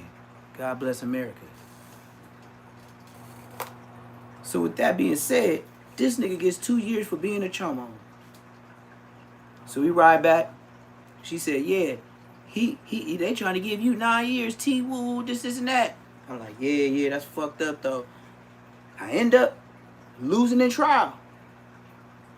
I lost. I think they tried to give me like 11 or something, like 11 or 12. And I lost. But I lost. But I didn't, I lost, but I didn't lose everything. Like, they were trying to get me for dope sales because I had baggies. I had some little, Brack. I had, Bristol. I had 59 baggies. But then the backpack that they found in the car was with a whole nother person ID in it. That's how I beat all them charges. But I would have got a whole lot more. I didn't get that 11. They ended up giving me like 3 or something like that. And then like my lawyer kept telling me, oh, you're going to be all right. You're going to be all right. They finna pass a new law, this, and that. And it did. So I was in there like maybe like 2 years or something like that. I didn't do that whole thing. And I got out and I went home. Real shit. So that's what I'm saying. Like, if I wasn't who I was, I would have got on the stand and said, that bitch lying. Hell no, I didn't do that shit. I would have just said that. It's only honest. Like, you know what I mean? Like, I'm not going to even lie to you. Because the court ain't finna play with you. Especially if you're a member. They gon' what? That's what I said. But if they already know, you can lie all you want. Every court you go to, they going to order your file. And then when that DA, that's what all the process is with you waiting all that time on your case and shit. They ordering it from the next court building. Some people in the court building be bullshitting on the paperwork. That's why they'll tell you to come back, come back, come back. And then when it get there, then it's going to have everything you ever did. And they going to, man, please. They going to overbook you. They going to overhang you. So, you know, Tory Lanez, I think the best bet for him was to get on that stand. But still, we're going to see. We're going to finish this up with Charleston White because he always got something to say. That's a fact. Hit that like button. Subscribe if you ain't subscribed. It's Neptune the Goon. Instagram, BEE.HUSTLE_ B.Hustle. Let's get it. I heard him. Take your butt home. If you shoot me, and I come to court and say, you shot me, how you gonna dispute the victim? And it's a police report of me being shot. You can even be the wrong. I pointed you, nigga. What jury gonna go against the victim? True. For the man that's being accused, and man, I didn't shoot it. I promise I didn't shoot it. I would have said that. Now, I'm not gonna lie, bro. Charleston White he got a point, bro, and he cooking, and a lot of y'all don't like that. But we gonna call a spade, bro. Basically telling you what it is. Nobody's gonna go against the victim, huh? Even I say just the court side of it. Yeah, that's what it is. If somebody show up to court, them citizens are gonna believe it because they're showing up to court. Evidence, that's not true. They had evidence. The evidence was just inconclusive or non-conclusive. Yeah, it is. But he had gunpowder on his hand. You can't get gunpowder on your hand just for holding the gun. Oh, fire! So what I think had went on, I think that Tory Lanez was trying to stop Kelsey from shooting it, and it went off. Boom. You know what I'm saying? And that's how the gunpowder got on his hand. If y'all think different, getting them comments. There go your evidence. Not only that, you got the evidence of him shooting the gun. You also got a victim saying he shot me with that gun. But not only did he have gunpowder residue, Megan Thee Stallion had it too. So it's really inconclusive when both of y'all got it on your hands. So who's the shooter? That's just like saying, oh, you pulled us over and you said it was a shooting, and then it's gunpowder on both of our hands, but it's only one gun. Who did the shooting? That's super inconclusive. You know what I mean? Like, I don't see how they overbooked them. But when a victim do come to court, especially, and then you know, some of them people that was jurors, they knew who Megan Thee Stallion was because she made that WAP with Cardi B around that time. WAP was a big-ass song for females. You dig? How you gonna go against that? That's 12 jurors. Now, maybe 3 or 4 can say she's lying based on whatever bias or prejudice or whatever. But all 12 go say the victim lying? That's hard to do. Yeah, it's hard to do. But most people who are chiming in, they're chiming in, homie, they don't even know law. They don't even know what conclusive and inclusive mean. Yeah, for sure. They just have an opinion. That's what YouTube is for. That's what YouTube is for. The court, you gotta explain to people. Because if you ain't went through it, facts you don't know how to explain it. Always necessarily true. See? So we got facts. He hit it on the head. Some facts are not true. He had gunpowder residue. She had gunpowder residue. But they're pressing the issue as if he's the shooter. Why? It's a male and female dispute. California ain't playing with that domestic shit. You got to know that. You got truth. The court don't want to know the truth. That's why your lawyer saying, man, I got this to say this is the truth. You got the prosecutor saying, now I got... Nah, I ain't gonna cap, man. He cooking over there, man. But I know y'all probably thought that it was done, but before we get any further in this video, man, I'm gonna need y'all to hit that like button, man. Let's get them likes up, man. Megan Thee Stallion and Tory Lanez, they're currently in trial right now. There's no DNA from Tory Lanez on that magazine. That's lying. I told you. Didn't I tell y'all she lying? I ain't lied to y'all yet. Y'all done had to come back and play flashbacks. I done told y'all that they were gonna break gun on them. I told y'all Megan is known for whooping and bitch when she gets drunk. She got kicked out of power. She is a big old. She is an Amazon though. She done Tory and that other that shot that hoe. Yeah, they was smashing. They said everybody could smash. They said anybody in the studio with Megan, they could smash. They said give her a big old bottle of Hennessy. I remember that. I forgot where I seen it. I remember that shit. He shot 6 times. Just bring the Hennessy. They said she busted it open. 6 times. There's no way DNA would not be on his gun. That's what them said. True. That's science. The other get up there and say, hey, listen, if I testify, will y'all give me immunity? Well, immunity is for one that can be charged with something. Yeah. Yep. But when you don't... Now, he cooking, man. Y'all might want to pay attention, man. No law, and you just looking at it from what most are looking at it, you think Tory Lanez shot you?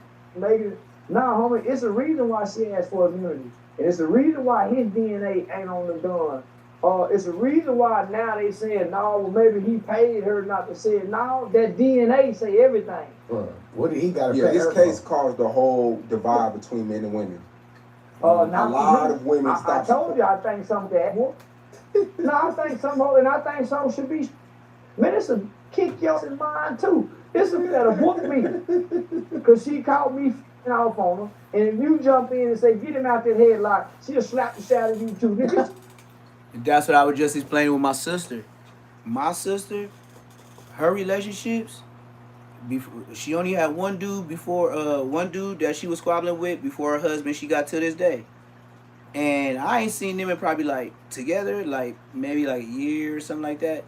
But nigga, me and my little brother, we'll pull up.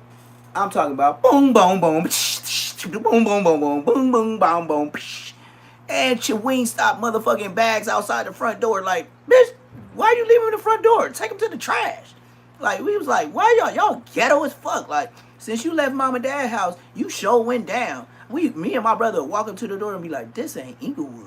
Like, we could be in Watts, Compton, whatever. Nigga, we could be in Lawndale, Palmdale. Nigga, I don't give a fuck where she live, Lancaster. Nigga, we walk up to that door, see her shit like that, we be like, this ain't Inglewood. Like, I don't know who she been hanging with after she got graduated and moved out the house. Like, Dad would not approve of this. Like, if our pops walk into this door, he gonna look at both of us like, this what your sister on? He ain't gonna say this ain't Inglewood. He gonna be like, yeah, like, yeah, outside the door, chicken bones and shit. Like, what the fuck? But nigga, my sister, she loves to catch fades with her dudes.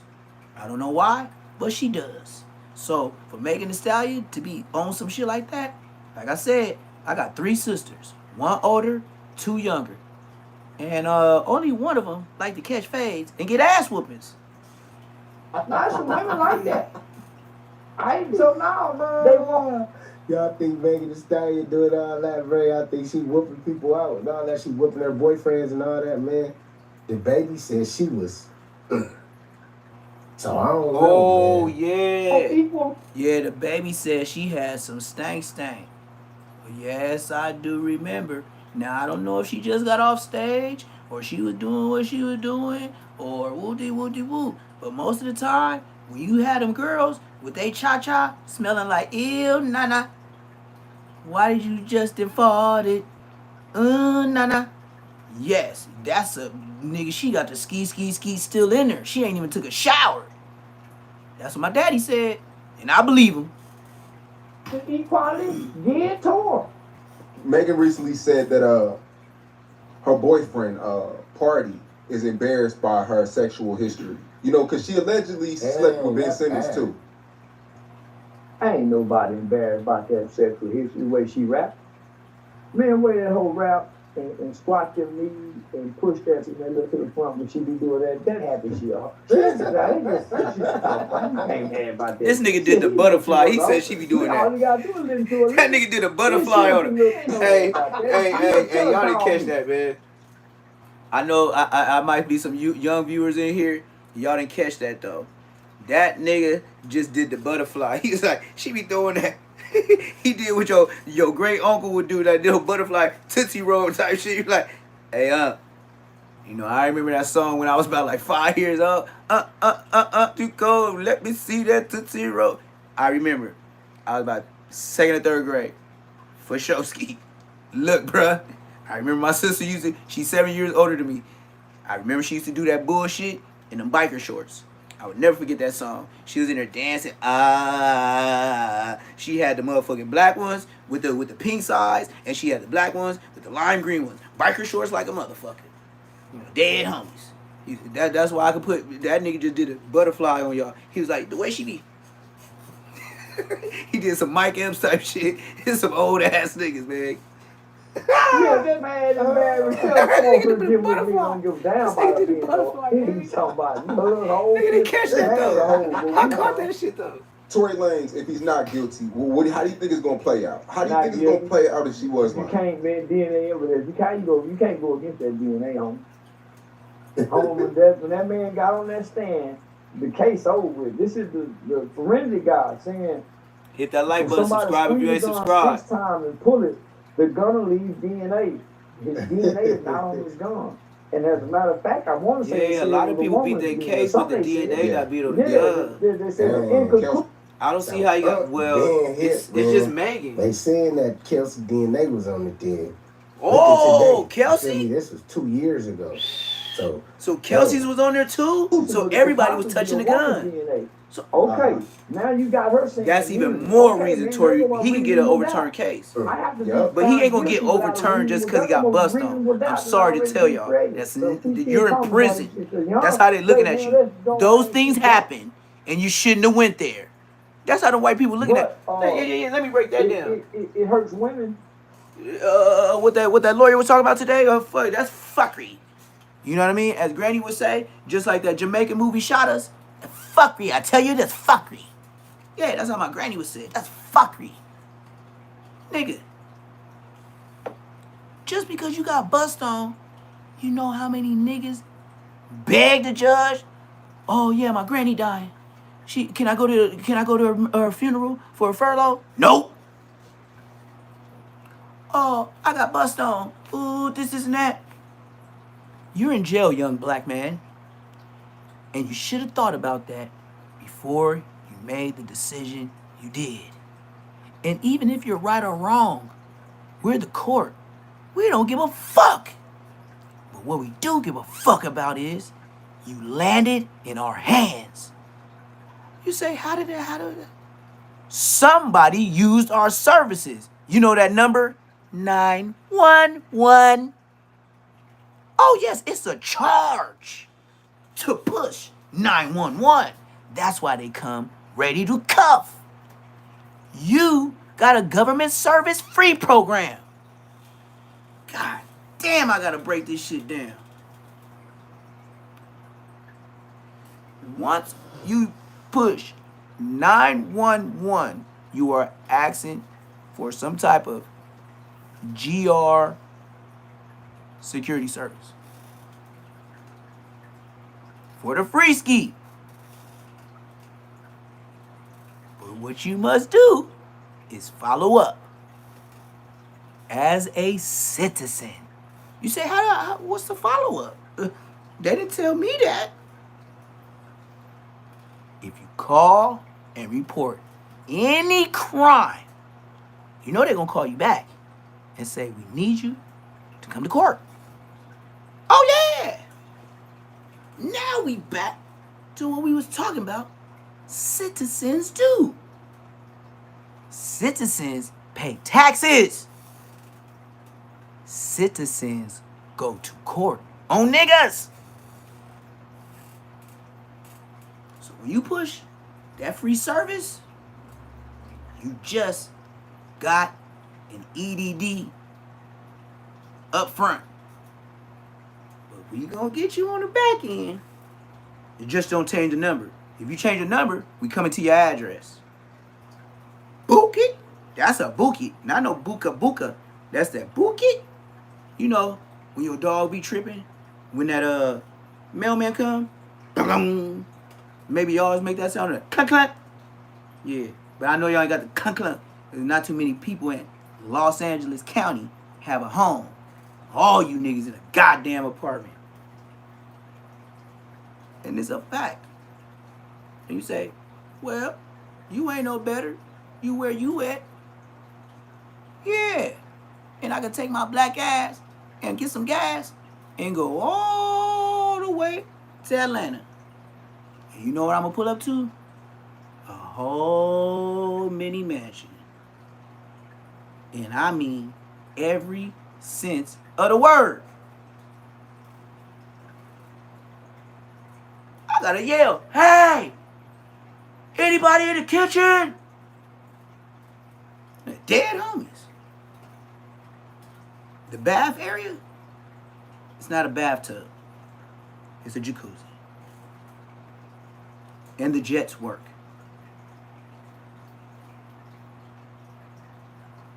You dig? But you'll be all right.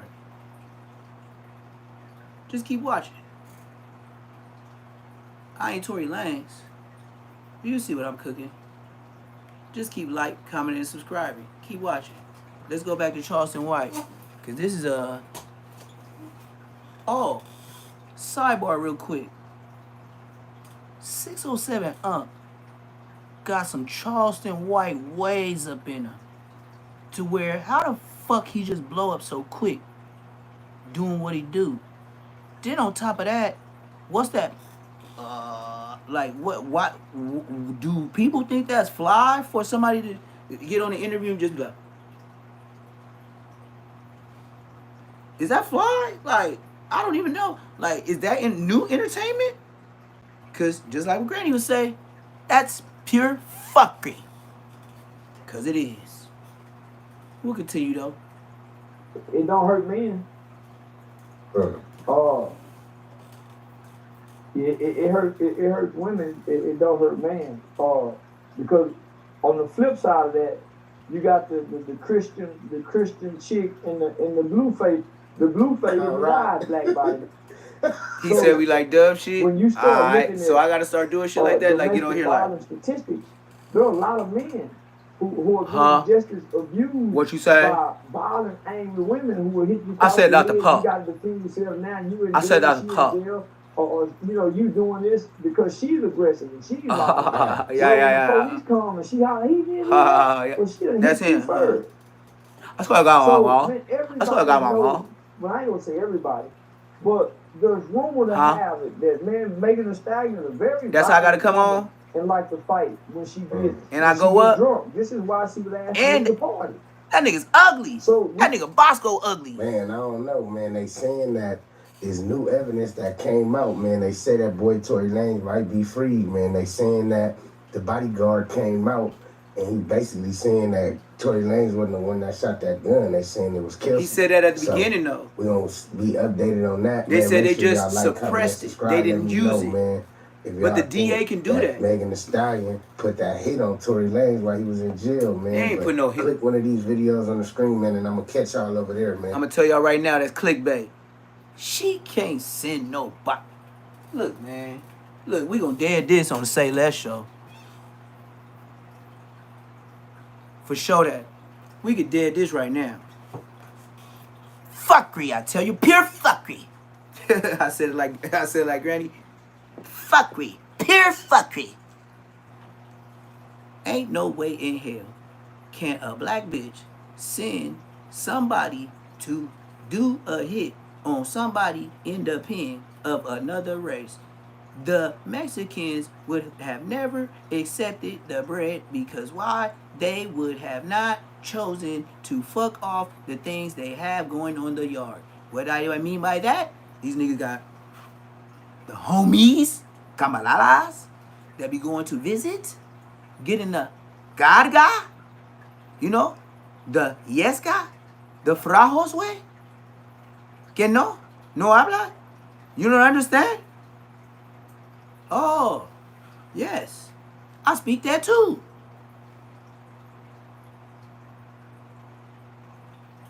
That's why I'm a whole different type of nigga. Do you know my brother speak full Spanish? And he is a UPS driver? Today? Speak of the whole blah, blah, blah, blah, blah. And get off work and whoop a nigga ass. And I seen him do it. I'm talking about straight off of work. Hot. And he's not even a gang member. That's why he got a little of my daddy in him. He got a little of my daddy in him. But sometimes he be on some sucker shit. I be like, he got a little bit of squabble. I'll give him that. But why do you go up and down with it like an emotion? Either you gonna talk about this nigga or you gonna smash him. What the fuck you calling me for to talk about this shit? You calling me for help? No. So what you telling me for? To get me mad? To go look at it, go find a nigga? Like, what are you telling me for? Handle your grown man business and keep your emotions in your pocket. Don't put it in mine. Yep. That's how my brother know I get down. Nigga, if you want to make an issue, just like even in jail, if you want to make an issue out of something, be my guest. And this is what I tell all the homies that be always telling me what they want to do to another homie or something. Like, look, man, stop telling me this shit. Look, you want me to go with you to the door to make sure no dangerous shit happen? Because you know if I'm at the door and I see what I see and I got to get in it and I told y'all nigga to stop, the police coming, and y'all, burners is involved, and nigga get caught, oh yes, you know the homie's gonna get you. Yes. So you shouldn't even have a burner on the homie. That's what's gonna crucify you. So you might as well should have stopped, you know what I mean? Because if I see it, the homie gonna say, what happened? It ain't snitching. You gotta report in. So it's reporting in, snitching? That's why I said I gotta get out of jail. Because that's the shit that ain't even borderline. Information is still information. Telling somebody else something you saw, even if it's to the police or the homie, that's telling. See what I mean? That's why I said, gangbanging for what? You know what I mean? Like, I was going up, and then I said, I'm getting older, for what? Like, you know what I mean? Like, career out of this, here, sitting behind the door, 9:30, y'all recall. Oh, hell no, I'm a grown ass nigga. The hell? Lock it up. Recall. I used to hate that shit. I used to be cussing that tower. Nigga, y'all recall you. Nigga, I recall you, nigga. The homie just be banging on, and we'll never see this nigga, especially if it's a nerd in the tower. Oh, it used to be skinny ass nerds in the tower. And then look, just everybody on the yard, you know, everybody sweating them phones when it's a nerd in the tower, right? So it be 100 black niggas all on the way pal, right on the corner, right? And on the dead homies, look, it'd be the Compton Crips right here, Hub and Dub. It'd be some Hoovers right here. It'd be the Bloods from LA. It'd be the San Diego Bloods in the back. It'd be the gay neighborhoods. And everybody got their own phone. It's like, you'll walk by and then you like, ooh, open phone. They'll be like, watch that, you understand? That's me. I'll be like, no, I'll be fucking with it. No, I'm just gonna be real quick. I used to be fuck. That's how they like that to you with that bullshit, man. But they know, in the pen, I gotta fuck with you. Unless I know you a direct fucked over my homie, that's what make a nigga straight. They'll even walk up to me, man, why you do your homie like that? I be like, who? Come on, cuz, on crib, nigga. I be like, all right, man, don't tell nobody, don't tell nobody. And it just be a laugh, like, and we get on, because it's regular business. It ain't like, ooh, gossip girl. You know, I hit him with the right, and then I came with the left. And it ain't all that, nigga. It might happen again, nigga. What? And then the more we talk, nigga, the police is right here. We in traffic. I ain't even supposed to be in your building. Type shit. Type shit. I wasn't even supposed to be in your building type shit, gang. I'm up in there. I might even see you. They be like, you in my building tattooing? And I heard that fade you called yesterday. I be like, and I'll be with a lunch bag. This is my giddy up. When I was in prison, I was a tattoo man, right? So I used to use the bread. They give you four slices of bread in your wheat bread. Oh man, that's why I don't eat wheat bread today. Wheat, no white. Never, ever. Shit, they weeded a nigga out. That was hot. I was like, excuse me, do you guys have a white bread back there?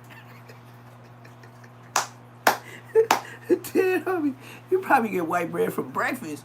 Sure not in no motherfucking lunch pack. So I would open up the thing, my bread pack just perfectly. Like, you gotta take your time. If you first learning, you gonna rip bags.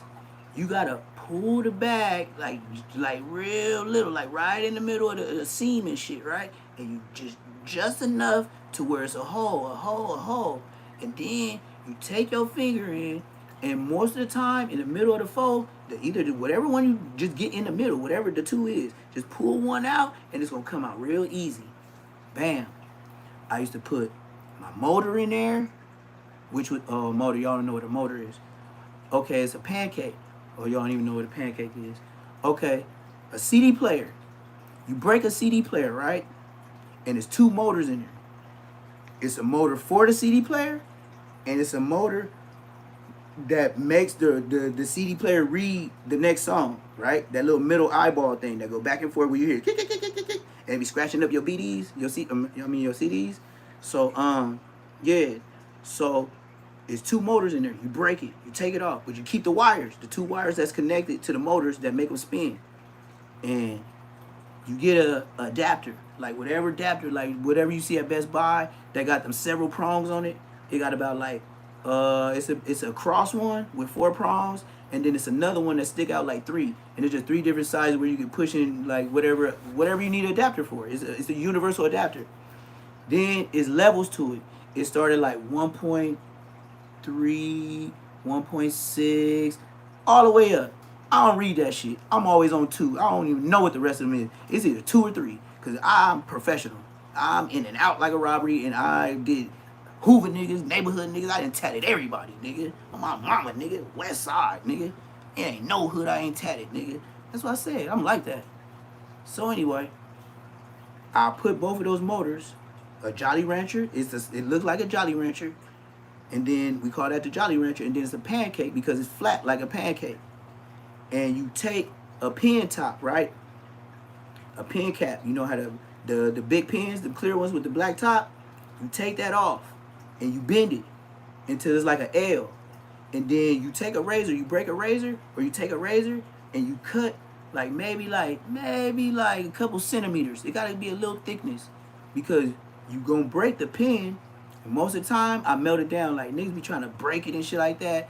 Nigga, I be trying to melt shit. Like I be trying to, but I pay somebody to do that shit after I'm jugging. So anyway, you break the pen down to maybe about this size, right? Then you get a guitar string, right? So all the people that be playing that all them white boys that be doing all that gay ass shit, cowboy ass, whatever the fuck, nigga, I go tell them niggas to get it. Because if I get it, you putting your police on, like they know.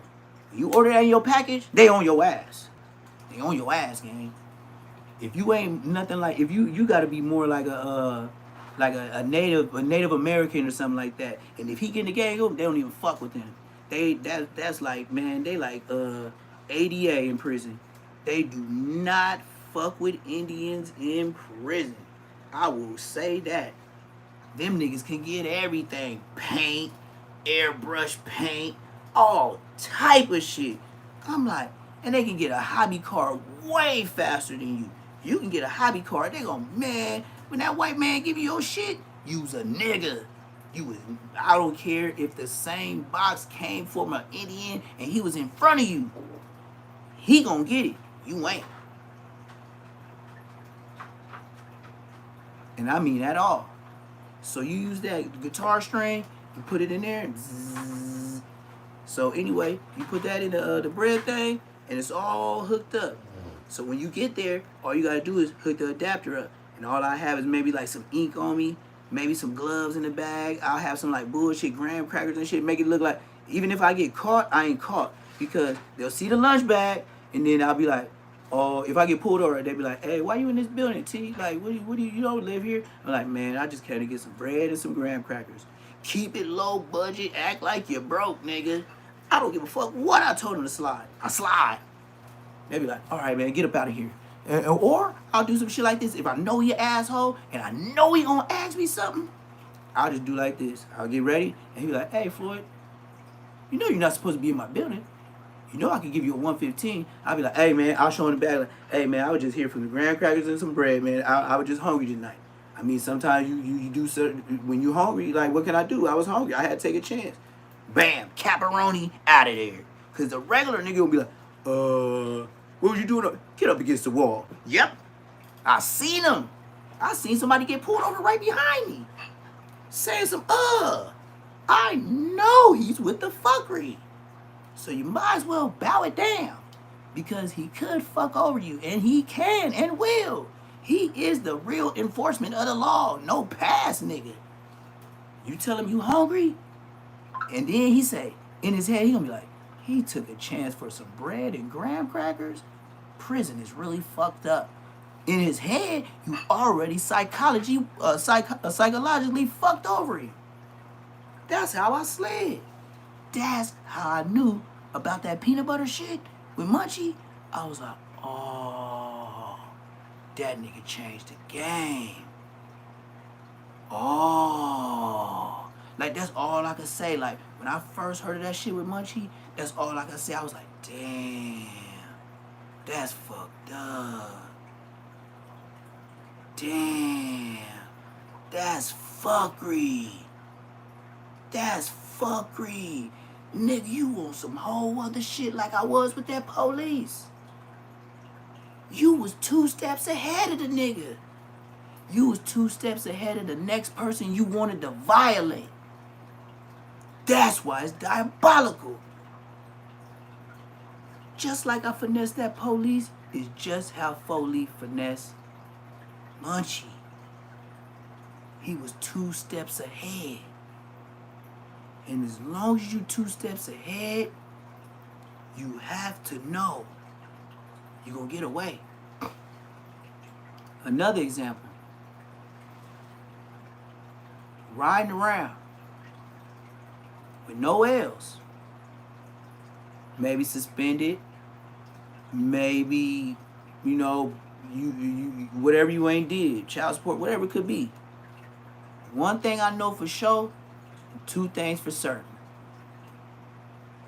If the car is in your name, and as long as you have insurance, even an asshole will let you slide if you don't say no crazy shit. And I look like this. And when I was like that, I done slid in Orange County. And I was in my head thinking about AAA and towing fees.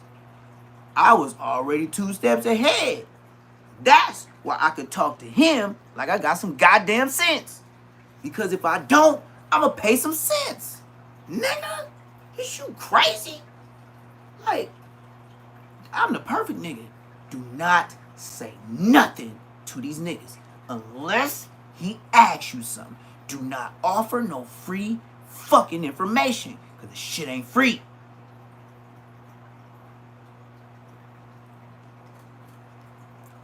Follow as I do, just like I would show you on a yard.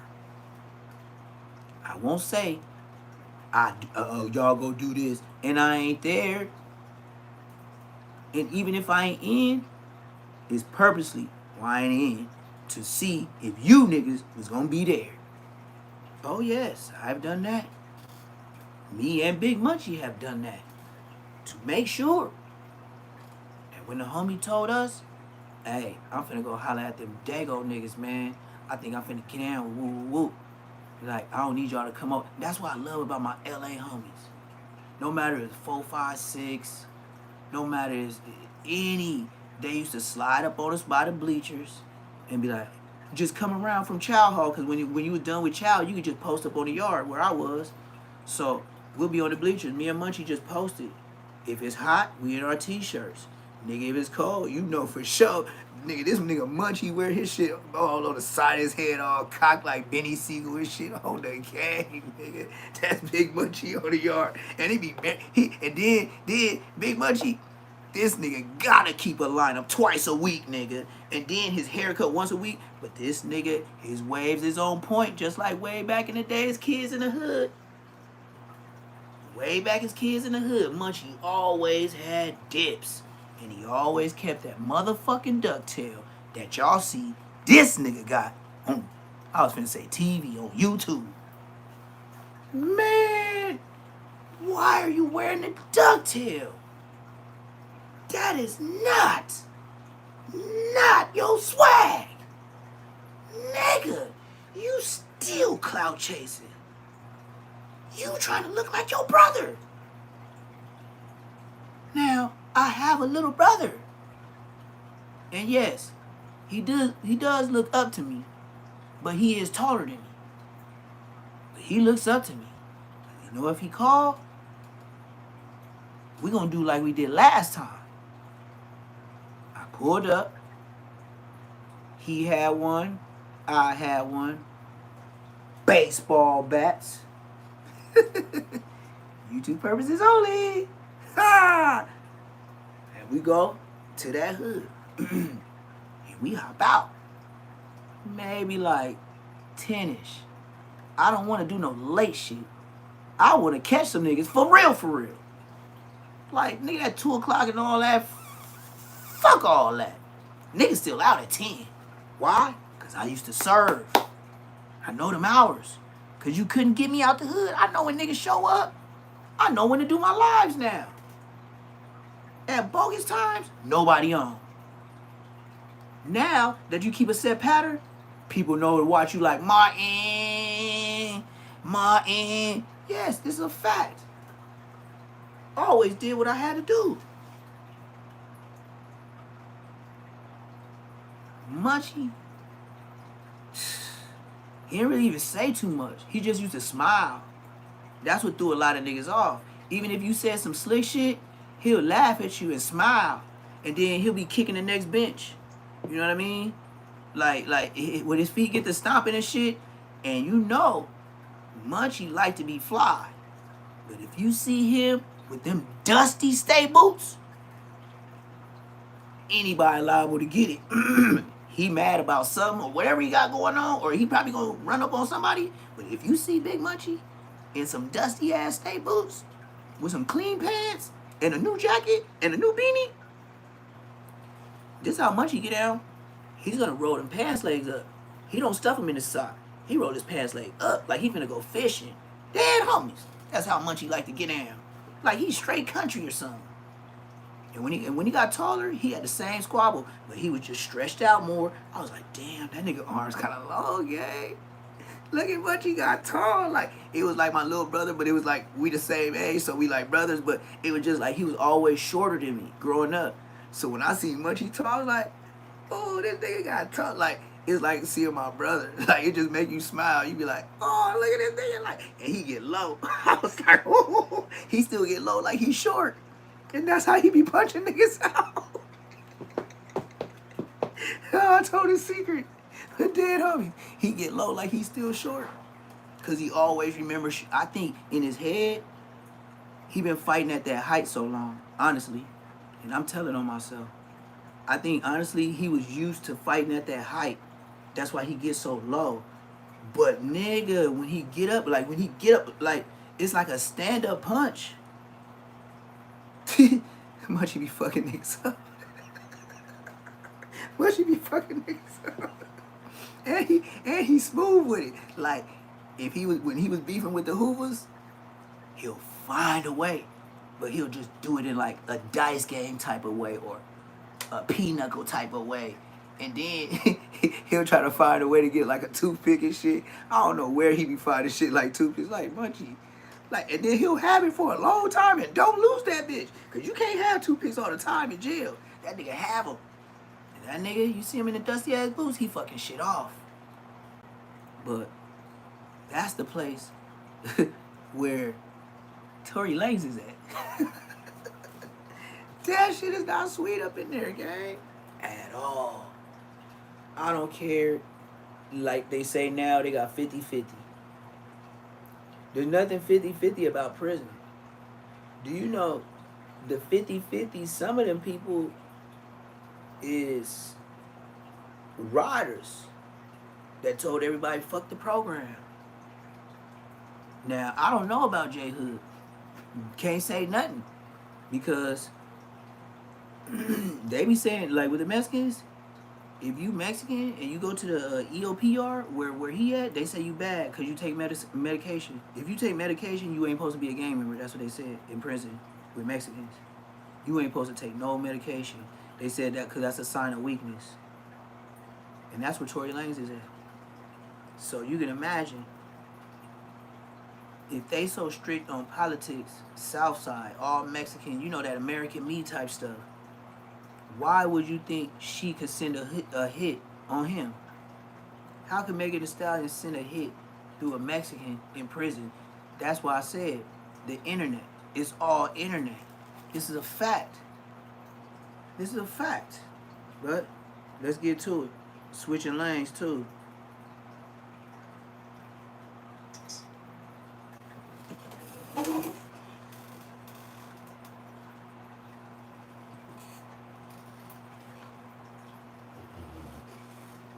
Stop snoring.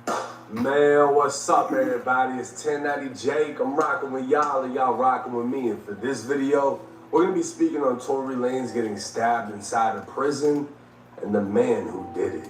May 12, 2025, located north of Los Angeles lies the California Correctional Institution in Tehachapi, California. In 2021, the prison closed its minimum custody facility, meaning its 2,600 inmates were level 3 or level 4. These are the most dangerous levels in California State Prison, where race, gangs, and strict politics are... That was the purpose of telling you how me and Munchie was getting down this whole time. All the fags doing all that crazy shit on my mama. That was the point of me saying about all the prison stuff me and Munchie was doing. And now they gonna tell you, level 3s and 4s, nigga, it's dangerous, tricky dance moves, bro. You can't trust nothing. With deadly consequence. The only step above this would be the maximum security inmates housed within the security housing unit, otherwise known as the SHU. A disciplinary confinement reserved for the prison's most violent, whose only escape from a cell is a human dog cage. It was 7:20 in the morning when 32-year-old Daystar Peterson, who's more commonly known as the rapper Tory Lanez, was violently attacked. TMZ would originally report multiple sources, including a corrections officer, claimed Tory was on the prison yard. But an updated report from a representative of the California Department of Corrections would clarify Tory was attacked with Is the department or the department? Prison Not the staff department. rushed into the unit administering first aid while quickly determining Tory suffered Bobby Hill, look life-threatening at that. injuries, Baby forcing Bobby them Hill. to call 911. Video would emerge of who's believed to be Tory Lanez landing in a life flight helicopter at Kern Medical Center in Bakersfield, California. Oh, I went there. An hour-long drive from the prison.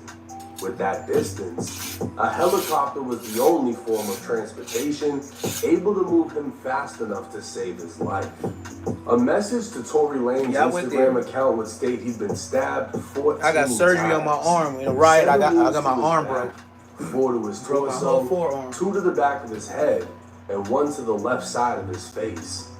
Both of his lungs collapsed, and he had to be placed on a breathing apparatus. Luckily, Tory was breathing on his own, and despite the pain, was talking normally, in good spirits, and deeply thankful to God that he is pulling through. He also he gonna make a Christian song. for their continued That nigga's gonna make a Christian song. Why? Based on his wounds, it can be assumed Tory was attacked from behind. He gonna do a as the God did. majority of his He gonna do a wounds struck DJ his Khaled. back and God behind his did. head. John Legend. Initially, no word was released as to who did it, leaving room for speculation. Because this took place in California, the only time someone is stabbed and it doesn't result in a race riot is if they are stabbed by their own race. But that isn't the case here. Compton rapper Spider Loc would post a conversation with a current inmate at Tehachapi. Oh, the man tell claimed him. Tory was on a tier full of Mexicans when a Tell Mexican him. stabbed Tory. That's He telling. confirmed Tory had to be airlifted from the That's telling, prison, bro. and the prison was placed Spider on Loc did it lockdown. again. He'd also confirmed That's telling, broski. as soon as the lockdown is lifted, I don't care what you the talking about. blacks That's telling, will be broski. seeking revenge on the Mexicans. You put somebody. What's Gucci? What's cracking? What it do, Fod? Shit, not much. So look, right, this morning, brother, the Mex came out and bust on the boy Tory. You know, they airlifted him and all that, so you know, no, that's gonna respond when we come off this shit. We're gonna respond the right way for that. They laid the yard down? No, it happened in the building. What was it over? It was over. So what he had did he have a gambling debt or something? Nah, Spider did it again. We don't even really know. Worry about that Spider situation, did you it know? again. So it was just like some foul play. So it's gonna be up. He doing that. That's whack 100. That's whack 100 shit. That's whack 100 shit. With nobody right there. See, get some more. Get the content. Get the content. Yeah, I guess nobody wasn't. Get the content, Spider. That's That's telling. the whole tier for the next. Wow. You already know, once we get off this shit, we put some player on first play. I'm already knowing. God damn. Tehachapi has a known reputation for being SNY, otherwise known as a special needs yard. These yards are known to house gang dropouts, snitches, sex offenders, and anyone else whose life is threatened by being in general population. But California has also recently implemented 50-50 yards, half general population, half SNY, to integrate the two prison societies. This goes against strict prison gang politics, mainly for the Mexicans and whites who are allegedly forced to attack any rival or SNY inmate to essentially remove themselves from the yard until they are placed back in general population amongst the quote-unquote honorable convicts. While general population is deadly, it's controlled chaos. And SNY yards can be just as dangerous, if not worse, as the gang politics that keep things in line go out the window and violence becomes rampant.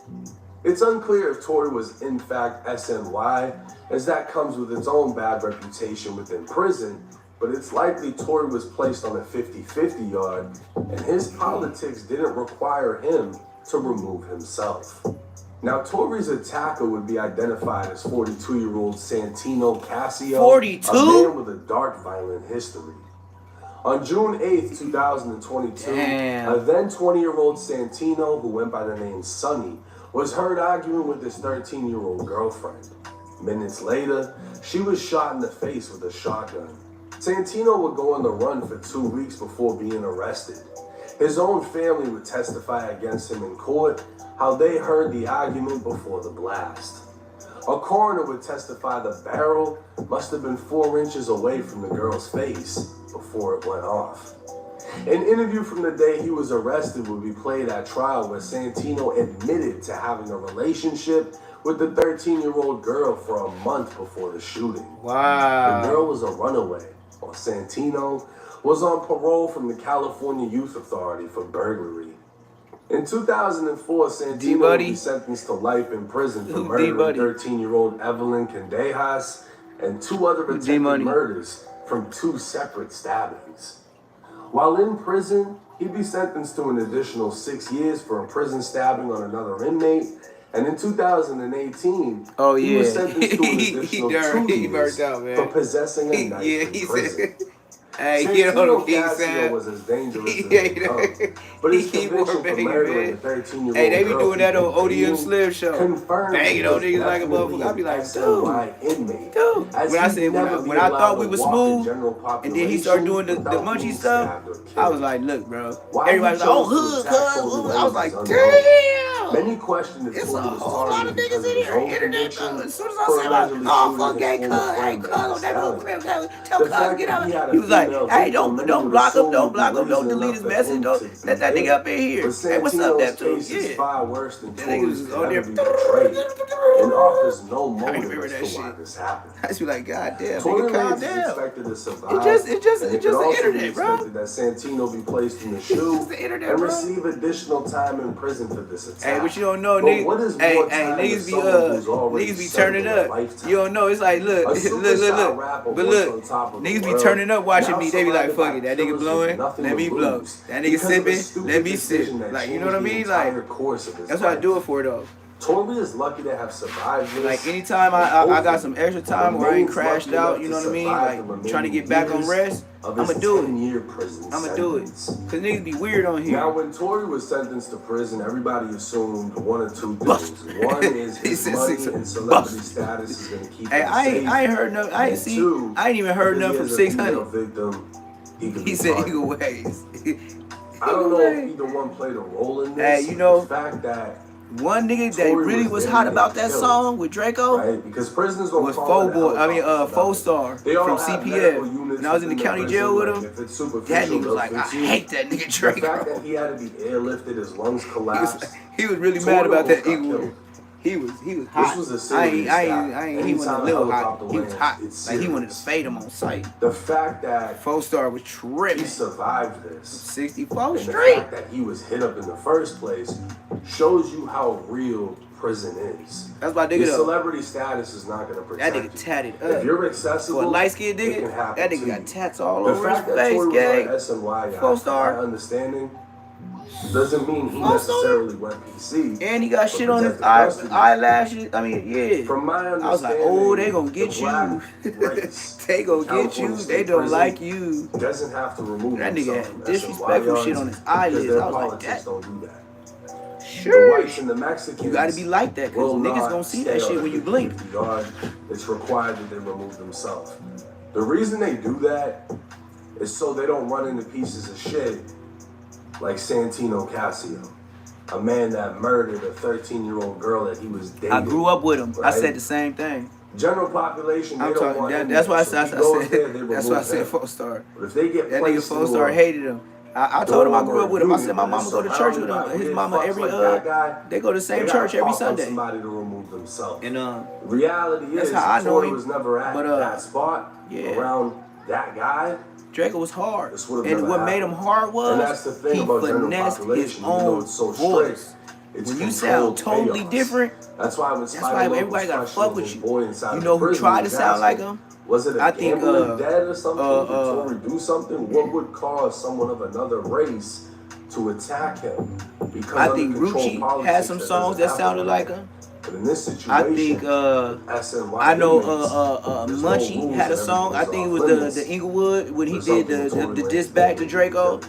But let me know y'all's They thoughts all and got a comments in the Draco, comment but section. Draco was Again, the way Tory he is like finessed it. 5'1", Like, and from what I okay, look, understand, he's been moving around like a regular inmate. we could even That say like celebrity status. you know how Slim, old Dusty Jaw Slim, when he come on, he be like, "Tuh." You know what I mean? When Draco said, "Tuh," it was like a whole different "Tuh." They saying the same thing. You dig? They both saying "Tuh." Why do you think? Look, man. If I tell you these niggas some internet niggas, these niggas be watching niggas. So that's Draco. And old Dusty Jaw Slim, that's his opening line when he starts his show. See how I said give me the talking? And I'ma pull these niggas penny draws down? That nigga get on and say, "Tuh." Just like Draco. Remember? Draco, before he even said a verse sometimes. "Tuh." You see, one thing about being a great, you have to accept people being like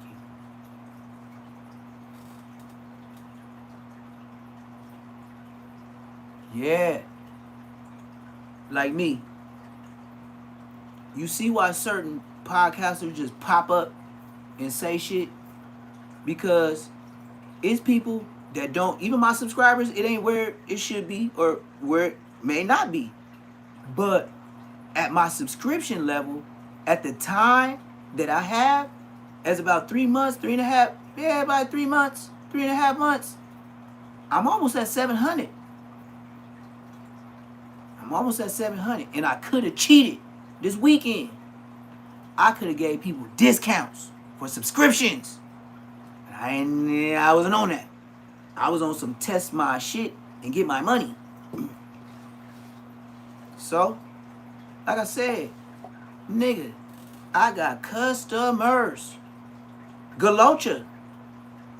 Nigga, I just bought a heater. A food warmer. Yeah, so when I'm done, you can just look at it.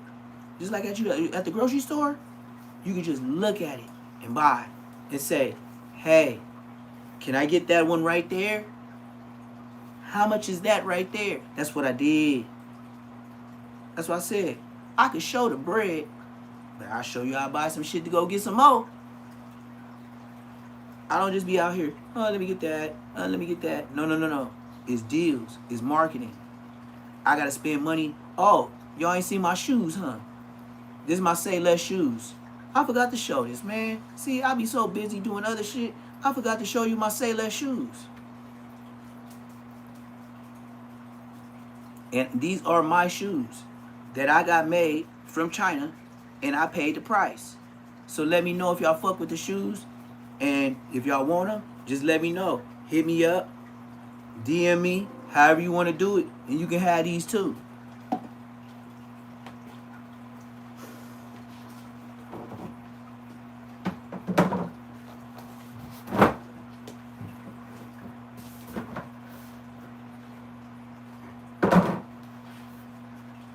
All right, here we go. We got these first ones.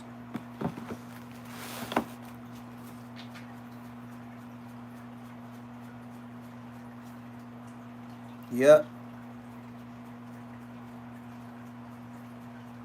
160. 160. These gonna be the Say Less prototypes. That's why I said whole different YouTuber though. You feel me? Whole different YouTuber though.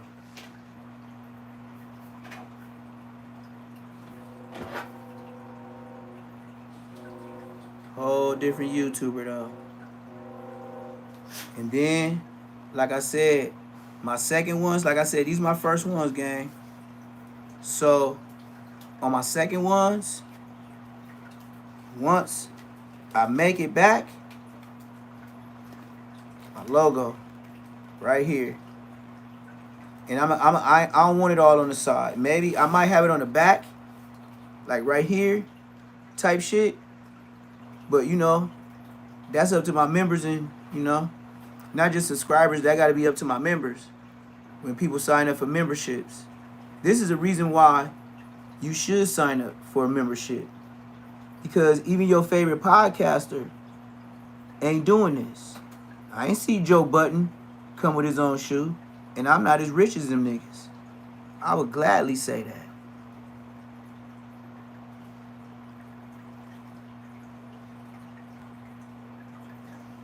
That's how they come. Yes, Sirski. Now these the gold ones, right?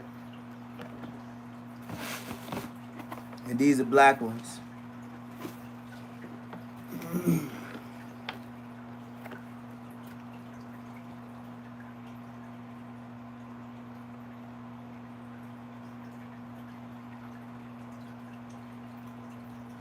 I do my shit.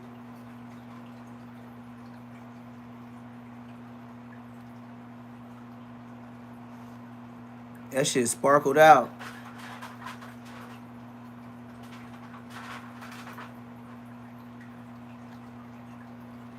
And I'm just a YouTuber. You feel me?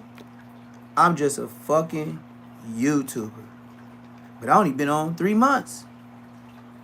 Isn't this something to subscribe to? And then this is my shirt.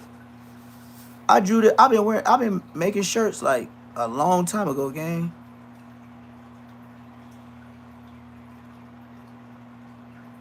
That's why I said I'm just y'all. I'm new to y'all. Y'all new to me. But I've been doing this shit. That's why I was like, Bosco. Now you see why Whack 100 and all them pulled me out. Because they knew in their head I wasn't a bum. But we gotta paint a narrative. Get him, loose cannon. And that's what he did. That's what he did. So, this is what it is, y'all. My first pair of shoes.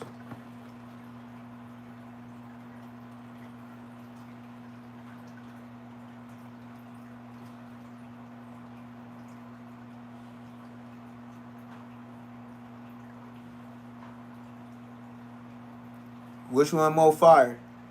I like them both. I ain't gonna lie. And then, Bosco the little homie. He older than me, but he my little homie. Like, he got put on way after I was way from the hood already. Like, I was from the hood like 3 years before Bosco got put on. Like, that's why I said, it's like even if you is older than me, it's like I'm a generation above you because I can mention names of the homies in the hood that you do not know. And that's a fact. And you know why you don't know them? Because they got smoked.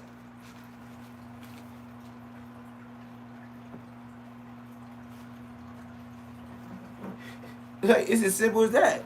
So, yeah, black ones, yeah. That's why I said it was hard for me to pick. But look, man. That's why I go downtown LA. I go straight to the source. Now you got to understand.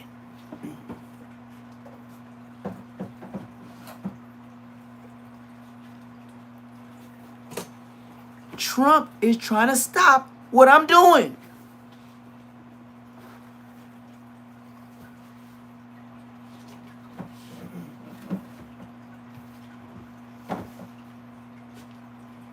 Do you understand?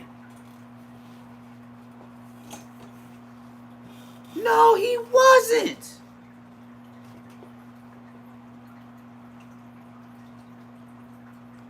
Bosco, let me fix this shit. Bosco, no, when people do this, no, I don't even take it like, When people do this, they want you to explain. That's all it is. I don't even take it no type of way. If I act like I'm crashing, then I'm going to my 607 the punk mode, right? Bosco got put on in 19.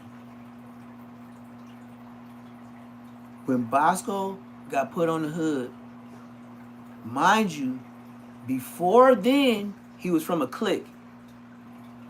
And I don't know where these niggas used to come from, but they used to pull over in the hood liquor store. I told you I was in the hood all the time. Bosco would slide through.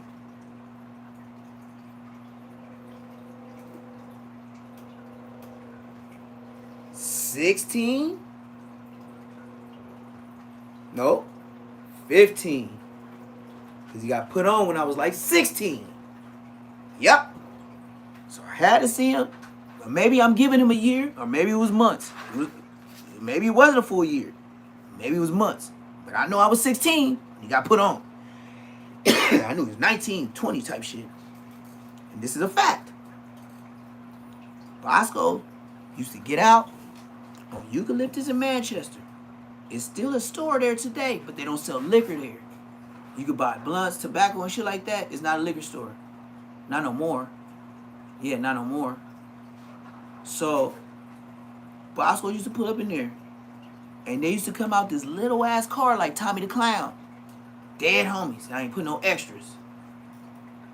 Bosco used to get out the car and a gang of niggas in like a Toyota Tercel fall out that bitch like Tommy the Clown and the Dancers. You be like, God damn. That's how I remember him. I used to be like, God damn, that's a lot of niggas in that whip. On the dead homies, man. I ain't lying on that nigga. I don't never lie to you about no other stories. Man, they hopped out like Tommy the Clown and I ain't put no extras. Deep. So then, the homies are pressing woo, and then they'll say their name. And this is how I remember Bosco. I remember the other nigga names because Bosco turned the hood. Nigga said, yeah, my name Big Virgo, and this little Virgo right here. His name was not no Bosco. His name was Little Virgo. Yes. That's why he can't do nothing with me. I know what you did last summer. That was your name. It was Little Virgo, not Bosco. What are you talking about? Big Virgo was a big old country fed looking ass nigga. And he was not a fly guy. He was brown skinned. He had like a brown skid mark and a brown skid mark and a brown skid mark. Then you had ugly ass Bosco, his little homie. On the dead homies.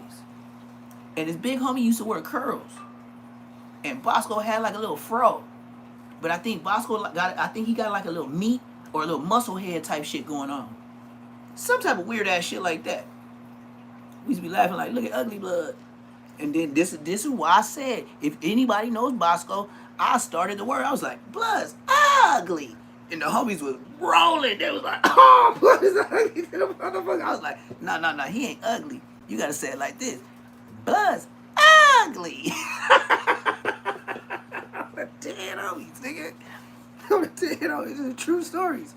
So then, Bosco will come back out. We still in the whip. Me, Do Dirty, Smiley, Lil G-Rock, Mighty Mouse, probably Queen Kong, maybe Goon, but Goon's still a buster this day. That's why his bitch ass got shot by the Mexicans. He ain't get his lick back. He's still in that wheelchair, nigga. The doctor told you could walk, bitch. You still in that chair since 19. We the same age. You was a bitch.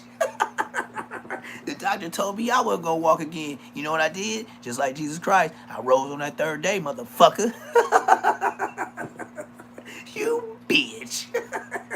You been a bitch since we was young, nigga. Rosemo 700, when his name was Jomo, was choking you out in your mama's living room. And Smiley used to smack you on the back of your head, and you never caught the fade downstairs. Never in your own house. And then if it was my house, why a nigga gotta tell me to go downstairs for the fade? I would have whooped his ass in my mama's living room.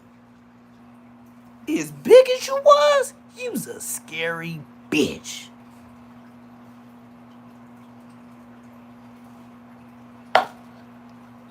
In other news, back to Bosco. So then, one day, Bosco moves to to Queen and Eucalyptus. Now I live on Eucalyptus and Lime. That's why I know where blood stay. Cause all I had to do was walk down the street straight to the hood. And if I keep going straight past Queen, his was like the second building off Queen on the Deuce 100. How you from the 400? Nigga, you lived on the Deuce 100. What you talking about? You confused. This is why Bosco joined the hood. Cause we was deep. He saw some of us at the liquor store. When he moved to the hood, he saw more niggas on this block, in the buildings, 300. He went to the 400. It was niggas on this side in the gate. Big homies over here. YG's over here. Somebody serving in the cut with a chopstick, something. Meat usually in the bushes. Because when the homies get deep, I back up. Because I knew we was too deep. And that's... We had about 25 niggas that was my age. And Bosco wasn't one of them. I'm talking about, this is why I said niggas from the hood now, let the hood die. We was deep.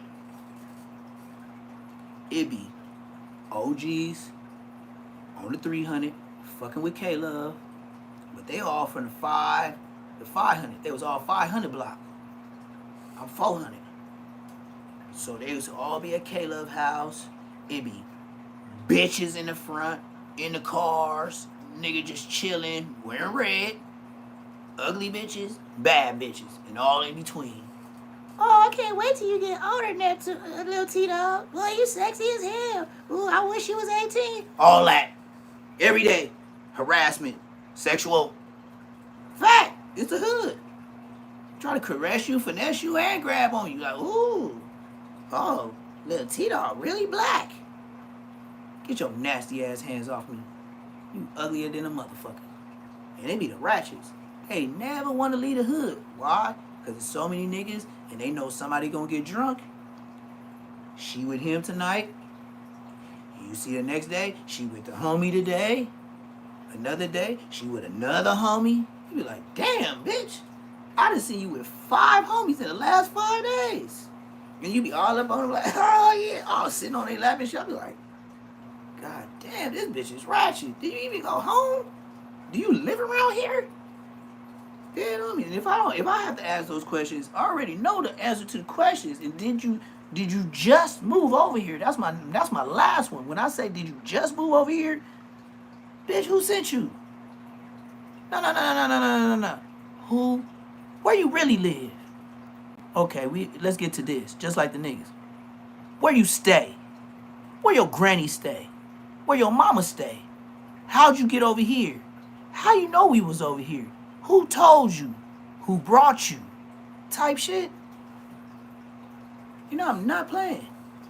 I was just like that. But like I said, the homies get deep. Especially when the homies get deep right before it get dark. Okay. Right after high school, the homies set up deep in the hood. But it's just all YGs. We just got out of high school. We got little bitches. We got a bando. We probably got the bops for the day. You know what I mean? We used to call them straight dick suckers. Like straight up. We got straight to the point.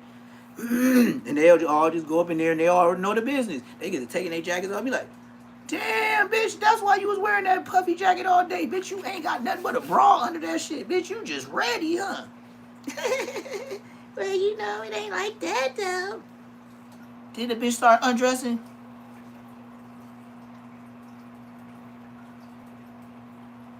You see that belt she got on? What's your name? I told you, Keisha.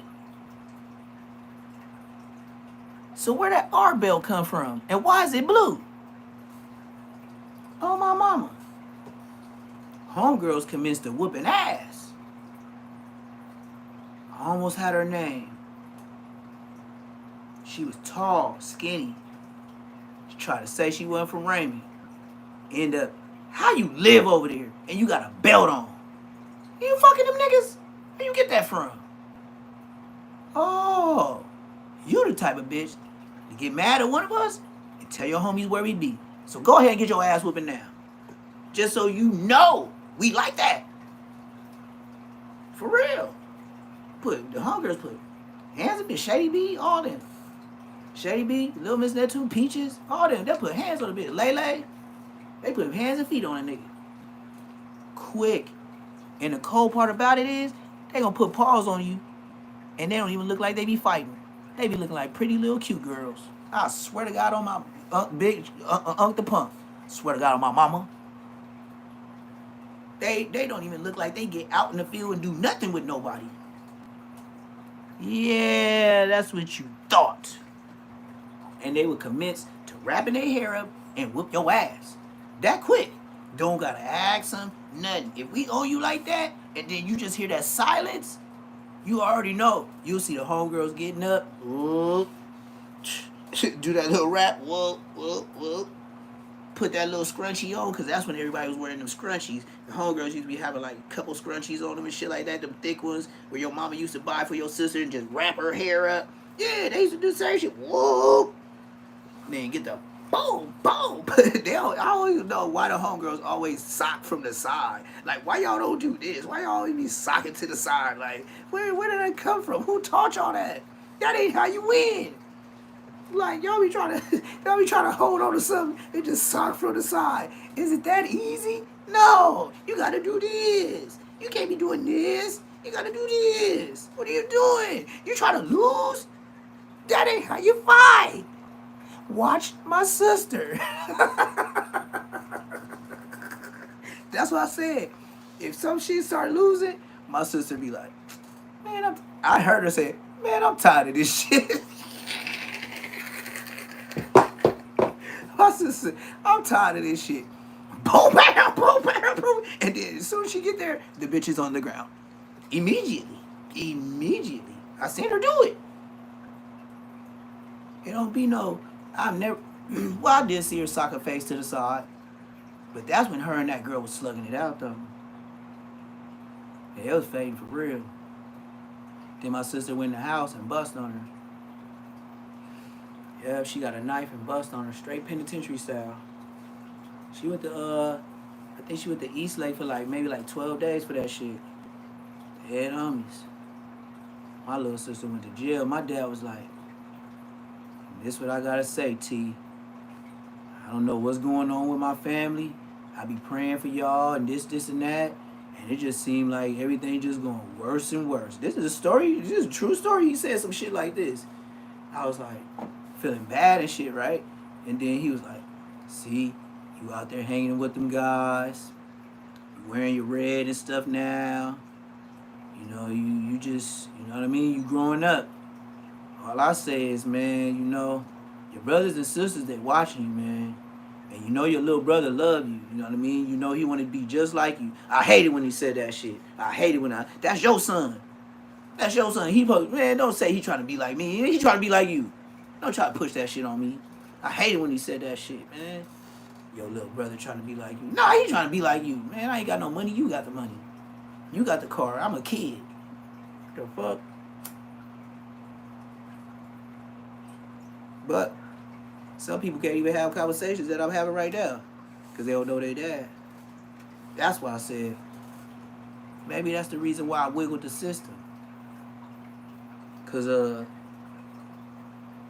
I couldn't do no telling. If I tell, I don't even know how my own dad would look at me.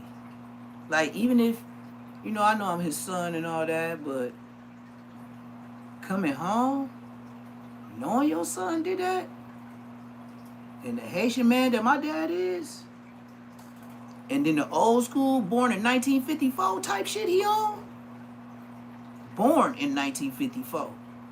He ain't finna be accepting no telling to no white man. What is you talking about?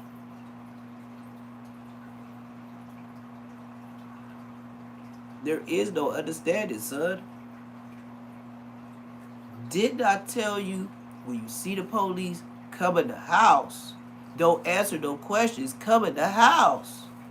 He told all of us that. If you see them and they ask you questions, come to the house. He didn't say run. He just said come to the house. Even if they talk to you shining a light, you're a kid. And then when I got older, this is what my dad used to say when we was hanging. This I said we was deep, and I say when my dad will let slide in the front yard. We can start off 2, 3. When you get to like 7 or 8, my dad gonna say come in the gate. When you get to 15 or more, he gonna say y'all gotta leave. This ain't the hood depot. This ain't the hood spot. That's what his word. This ain't the hood spot. He be like yes, Mr. Floyd. Yes, Mr. Floyd. It wasn't no. Fuck that. No, not him. No. Nope. I ain't never had nobody ever talk crazy to my dad. Not even to my mama. That's a fact. And it was a lot of us. I ain't heard nobody even whisper that shit. We just bounced. Just like if we was at your mama house, if your granny come outside and be like, hey, y'all gotta leave. Y'all too deep. Yes, Miss James. Yes, Miss Williams. All right, we gonna go. And y'all need to stop smoking that dope. This is the only smart shit we used to say. This is weed. It's not dope. I'll say that shit, nigga. Fuck it. Nigga, I done said that shit to a lot of niggas' grannies. Like, it's just weed. It's not dope. I used to be like in my head, no, I sell it. Like, what are you talking about? This ain't dope. I sell it. Like, we smoking weed. Dope is what I sell. It's like, what are you talking about? We ain't smoking no dope. They making it sound like we smoking crack and shit. Man, we smoking black cigarettes. That's what I told one of their mamas too. She was like, y'all always smoking that weed, that dope and shit. I said, man, this is black cigarettes. Asshole Dennis the Menace type young nigga though. I used to love my life though. I knew nobody could beat my daddy up though. I knew that. I knew he was too big. That shit used to be funny though. That shit used to be funny as fuck though, gay. On everything. I see, I ain't gonna say the whole day though. But a nigga tried to do some tricky shit with my dad. And my dad was like, check this out, Mr. Gang member.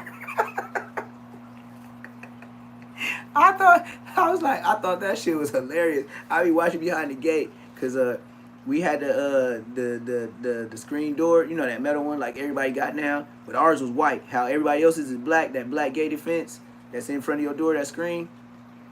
We had the white one. And sometimes I should just be chilling, watching my dad fuck with my homies, right?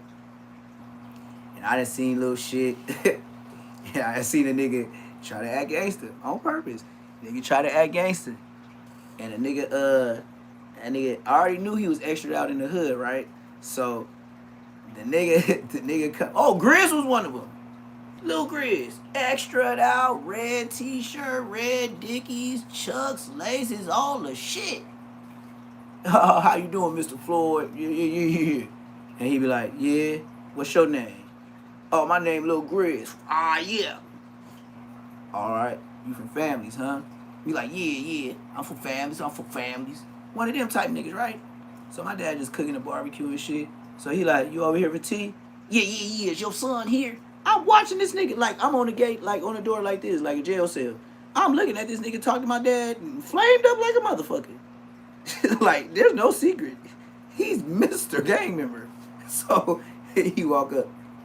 Hey, little Tito. He be like, can you just call him T? Oh, yeah. Hey, T. So I open the door so fast, and I know my dad, he didn't have to turn around. He like, I know this nigga watching the whole time, right? That's my dad. I gotta, what? Ain't nobody finna do nothing to that nigga. He's gonna get bad for you. And he gave me a deuce 5 pearl handle. I'll blow you niggas down for my daddy, nigga. I don't care who said something brazy. Nigga, right in the front yard. Alcohol is poison for sure that. So look, the nigga, I come out, what's up, T-Dog? And I know my dad, like, I know I just told this nigga, right? He like, one of your old ass pops. So he like, come in the gate. He hated when we was talking, like I'll talk to somebody and the gate was like, you know, like mid stomach area.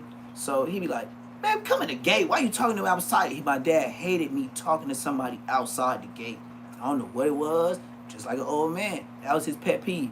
If you have company, let him in the gate. Why you talking to this nigga on the sidewalk? Really, I do get it because, you know, people driving by, they'll see this nigga and he wearing a gang of red, and then they'll be like, oh, that's it, that them niggas' houses. So, for sure that.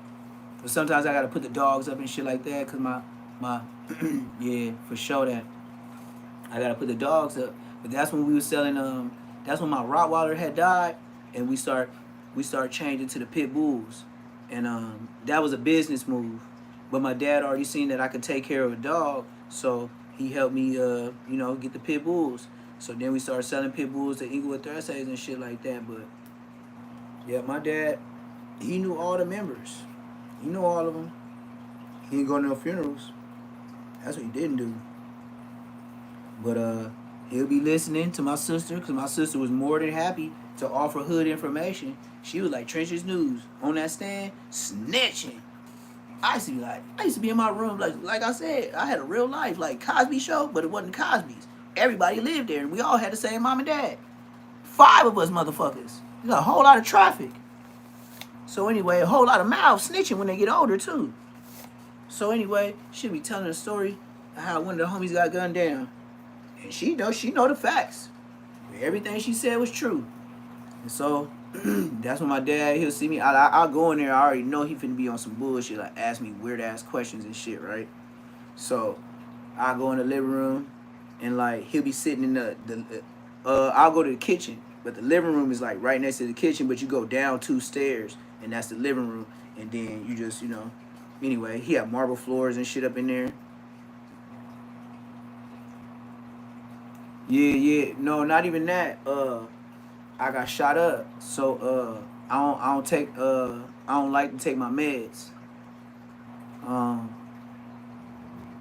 If I take the meds that I'm supposed to take, it'll make me feel suicidal. It's powerful. It's for pain, but it ain't codeine. Like they won't approve codeine for pain no more. Like you can only have codeine prescribed to you for a certain amount of time, but you have to be like fresh out of a surgery. Other than that, it's only a certain amount of times legally through the California law to where even if they run your social and you went to another state, it won't let you get it. Like, you know what I mean? It's like they gave you enough dope, and then now, you know. So that's why you see a lot of homeless people doing that shit in wheelchairs. All them people that's like, you be like, damn, this nigga disabled. Well, with being disabled and they don't have housing and you in that pain, but you just getting some like GR money type stuff, you're gonna live in a tent. You're gonna choose to be homeless because that's the cheapest way you can survive your pain. It says drink pee for all I care. Y'all ain't tripping. But yeah, that's why a lot of homeless vets and all that, they be on the side of the road because they medicine that they stopped giving them and they were still in pain. So the next thing that's legal is drink yourself to sleep. You know? And that's a fact. You know, nothing really you can say about it, but that is America. And remember at first, America said alcohol was illegal. Why? Because people was making it and they couldn't put a tax on it. Now, since they make it legally and they can put a tax on it, now it's legal. Who making these laws? Who set these laws in order? Who said you was in the right? Like, who made the rights for you to be in the rights? Because America didn't start with all the races. So we could start there. So it need to be a restart button, especially for America. This shit has not been played fair. But since they so ahead of us, they'll make you feel like they playing fair, but there's nothing fair about America. If you believe that, you burnt. They got 500 years on us. At least 500 years. doesn't hold that much weight to people that don't really give a fuck. You know, you got a lot of people. Here we go to Poetic Taco. He just uploaded this. Then I'm gonna get off Tory. Last 24 hours in Tory Lanez and life get on this, has been nothing short of a movie. This is like something I've never seen before, and I've been doing content for about 2 years now. This is insane, bro. We got a reincarnation coming back from the dead, talking to God. We got stabbings. We got a shooting mystery. We got a potential Fed case being overturned. This is all insane, and I'm here to make sense of all of it and to cover everything. So let's get into it. Tory Lanez was stabbed 14 times in prison by a Mexican who's currently serving a life sentence and had to be airlifted from out the prison to a local hospital. Apparently, the injuries range from a collapsed lung. He got stabbed in the head. I wonder if this back. actual Tory footage or they cap. He thought he was for sure dead, because even with a collapsed lung, God gave him enough strength and fortitude to still be able to tell his daddy that if this is his last day, he made good with God. Did not suffer superficial wounds. He was stabbed 14 times. On everything, huh? 5 times in his back. On everything. One Sharp under drink his the left pee. cheekbone. In fact, Sharp his jaw drink was pee. open.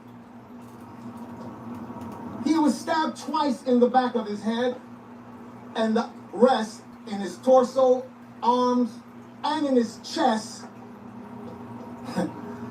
It may seem sensational, but thankfully, like Dr. King, it was close to his heart but did not penetrate.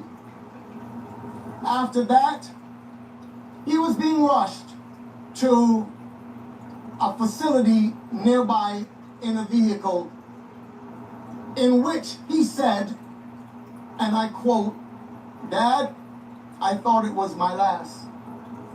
And having made my peace with God, I said, okay, God, is this how it's supposed to end for me?" But God said no. God told him, "Do not give up." In the car. Oh man, they made a church sermon.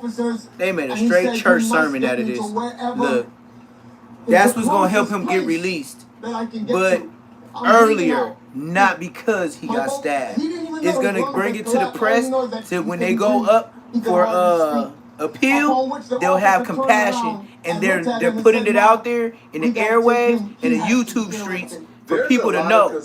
So when it come that time, they'll have compassion and let him come home before that 10 years. Facts, At the nigga. press conference today with his father there and his attorneys there, and Rock Nation was brought up and Megan Thee Stallion was brought up, and we're gonna cover that.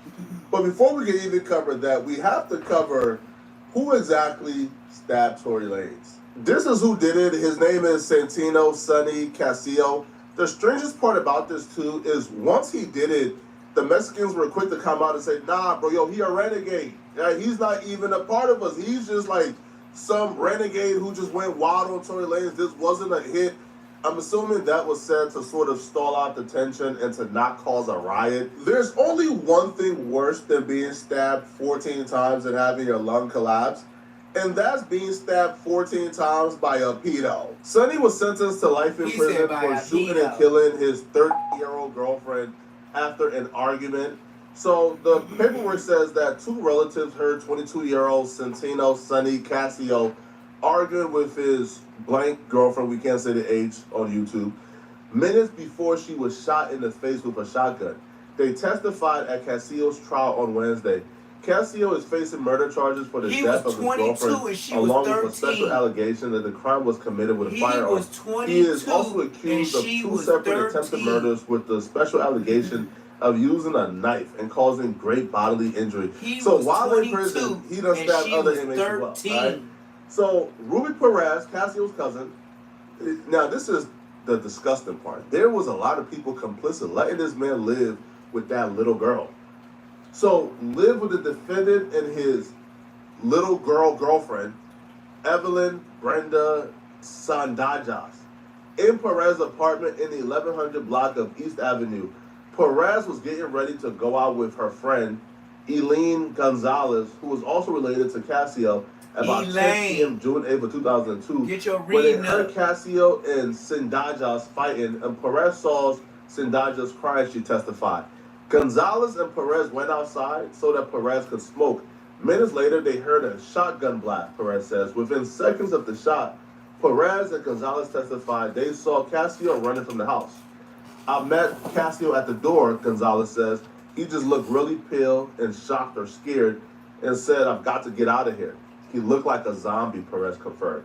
I've never been to prison, but whenever I hear stories of prison, it's usually tough dudes telling us how they regulate and they got morals, and how guys like Sonny who do crimes like he did are not allowed to be on the floor with them, how they pack it up and roll it up and they go to PC. So my question is, why was this guy openly being able to live around people like Tory Lanez? Why was this guy able to have enough freedom to be, to potentially hurt Tory Lanez? I thought guys like this are essentially like subjugated to like the corner of the jail, and they live in shame forever, and they can never show this their nigga's face out again. of pocket. It looks like he was having a good old time. He said the corner of the now, jail. to me, the most interesting part about this, Brad, is how I've seen certain Where is Latino the corner creators in jail? was running to YouTube to say that this dude who stabbed Tory Lanez, he was not Mexican, and people like myself and Whack 100, we were lying, and it was another black man who did it to Tory Lanez. It wasn't no Mexicans. It wasn't. And I'm not gonna make this video super long and stretch the truth out, because the truth was the truth. And I don't know too much of detailed information, but I know it sure was not no Hispanics. So whatever Whack 100 is saying, he's spinning the narrative, maybe trying to cause friction between the brothers and the essays, whether it's the Northerners or Southerners, it doesn't matter. I feel like, how is that man always the first one to know information? That's what I said. That's what I said. That's what I How is he said. magically somehow the first one? Yeah, always. That knows everything. Everything. So with that being said, they told me Whack it ain't wasn't going to jail. no racial shit. It was one of Tory Lanez's own people, one of his own races. You know what I'm saying? It wasn't a riot. It wasn't nothing that happened inside of a dorm, which can only mean he's on the 1 and 2 yard. But I just want to clear that up with you guys and like this video. You see how comfortable people are with lying on social media now? This man ain't getting no call from nobody, bruh. This man turned on his camera, hit record, and said, hey, bruh, I'm going to try to go viral any way possible, bruh. And that counts with going against the grain, right? Lying and saying that it wasn't no Hispanics or Mexicans who did it, and we're liars, and the people who did it was actually black, and it was Tory Lanez's own people who did it to him. It was a backdoor. This is what I'm talking about, bro. I don't know what's the motivation for y'all to come on this app and lie with a straight face like that, bro. But that needs to stop, and that's because it's an app. You just said it. He said, "Come on this app instead of just tell a straight lie." Claiming, oh, Tory Lanez your brought boss us a do point. it. See, first it was, oh, a Mexican ain't do this, a Hispanic ain't do this. We could never do this. And now it's Tory Lanez brought it upon himself, because Tory Lanez will talk about this man's wife. Man. Once again, please allow me to give you guys yet another update, right? Because I did my background check. You can check out the full video on Renegade Media on YouTube. But this is the suspect that stabbed Tory Lanez, right? In Tehachapi State Prison. And I already explained why he stabbed Tory Lanez, for disrespecting his wife at visit, saying a couple, derogatory words on the tier about his wife. And the man took initiative to defend his wife and stab another inmate. That's why I said it's not really going to be a racial war, and if it does happen, so be it. That's in prison. But I always said it was personal. But let me tell you guys why he's in prison. Tory Lanez, who's like a multi-platinum, super successful, super famous artist, who probably got like women beaten down in jail to come and visit him. You think that man is looking at any woman who is coming to that jail, looking for a man who was convicted of the things that Cassia was convicted of? Cut it out, bruh. That don't even. Now, respect to this YouTuber, because I don't know him, right? Because so I can't even call his credibility into question. Shout out to him. I'm just saying, I'm not buying it. Tory Lanez is a multi-platinum artist, bro, who probably got BBL vixens beating down that prison door to visit him almost every week. You think that man is looking at a woman who's there to visit Cassia? Man, cut it out, bro. That don't even sound like Tory Lanez's character. So, but there's various conspiracy theories floating around, right? So today, Tory Lanez's family and his attorneys, they did a press conference. And during this press conference, they also floated out the idea that Megan Thee Stallion and Rock Nation may be involved in this. Recently, we've been made aware that a member of the media, Mr. Gianno Caldwell, was working on an op-ed for the New York Post regarding Mr. Peterson's innocence. During his work on that op-ed, he became aware of some information in Unite the People's possession regarding a statement that was given to Unite the People by someone with information relevant to that case. The New York Post recently reached out to the prior district attorney, George Gaston, Megan Pete and her representatives, and Kelsey Harris and her representatives. The only party that responded last week was Megan Pete's representatives with a request for more information. A few days later, Mr. Peterson's brutally attacked in his jail cell. If Megan was managed by anybody else, I will look at Tory Lanez and his team and laugh about the building. I would bro, get out. Bro, you're crazy. Like, what, Megan Thee Stallion, like, put a hit out on Tory Lanez? But she's managed by Rock Nation. And the only man I feel like the industry fear more than Diddy is Jay-Z. Jay-Z is like Diddy, but Jay-Z is just way more See, that's why it's only so much poetic Flacco I can stand, man. Yo, what's the deal? Keep it real, man. We got another episode of the motherfucking Pill Talk, man. Oh, look at this nigga. Look at this nigga, your boy. Look at your boy, Key Kill. Damn, he walk kind of weird, though. So look, check this out. Today we're going to be talking about Big Sad. Big Sad 1900, right? So Big Sad 1900. Hold up. Hold up. Hold up. Hold up. Hold up. Hold up. Hold up. Hold up. Did y'all peep the background? This ain't no house. Nigga. It says caution wet floor. I have never put caution wet floor on where I live. Hold it. Hold it. Hold up. Hold the fuck up. Let's catch this dog going out this door again. This nigga is not in his home. Deal, keep it real. What is this, the hotel lobby? And you caught him early when nobody was there, where the white folks be at?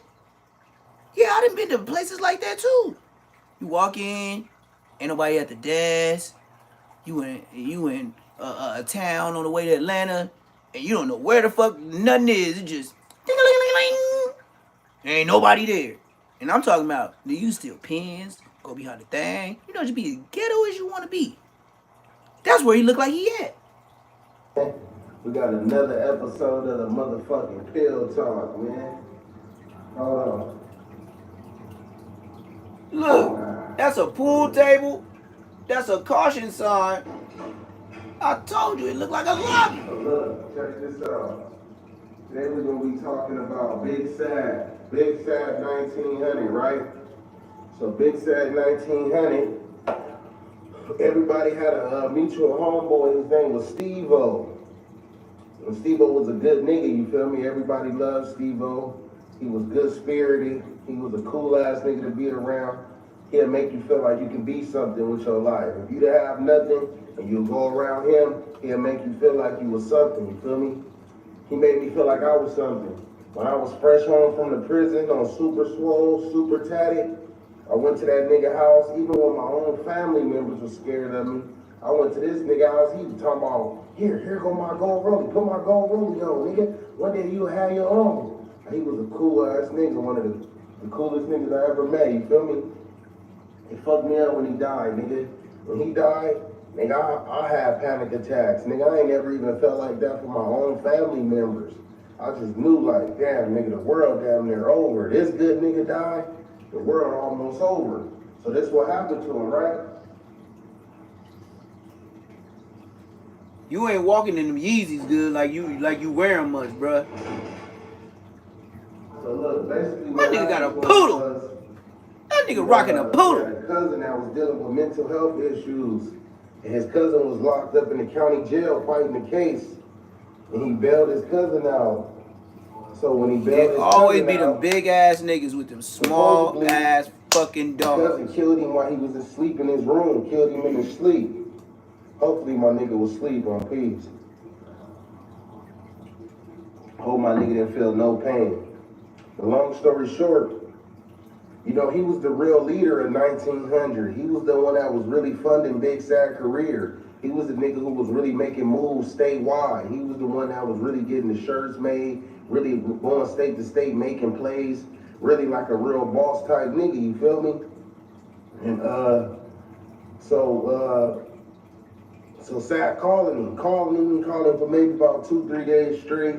You feel me? The nigga ain't answering his phone. He knows something ain't right.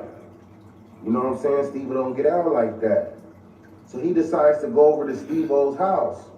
When he go over there to Steve-O's house, Steve-O's cousin open up the door. Bam. Open up the door for him, act like everything regular. Mind you, he mentally insane, mental health issues. He going through shit. He might be not all the way there. He opened up the door for Big Sad. Big Sad like, yo, what's up with that nigga Steve-O at? Why he ain't answering the phone? Oh, shit, he in his room. So bam, the cousin go back to playing the video game. Boom, boom, boom, boom. This nigga go inside Steve-O room, see Steve-O laid dead. Boom. Mind you, nobody else knew that this was going on but him. So he says, he then proceeds to leave out of the house. Like, man, let me get the fuck up out of here. I don't know what this nigga on. You feel me? Bro, nigga, this is your best friend, my nigga. Your best friend is dead right here, and the nigga who did it is right here. And instead of you going and get your blower or getting the blower that he used and dealing with it like a real man, like, yo, nigga, what the fuck happened to my nigga? Like, what's happening to my homie, my nigga? As soon as the nigga get around, you pop him up. Boom, boom, boom, boom. You justify. It's a justified reason, nigga. You was scared for... I think King Pill, he giving too much game. He telling you how to get away with the M word. That's a fact. Nigga. If this nigga's mentally insane and you walk, let me get a better angle for this shit. If you walk inside your boy house, I could say any of my niggas, and you knock, well, let's take it step by step. Let me rewind, cause I'm already trying to get to the fuckery. Tat tat tat tat tat tat tat tat. Hey, where my boy Steve-O at? Oh, he in the room. And nigga go back to playing them fun boy games. I don't even be like, hey, what you playing? I don't.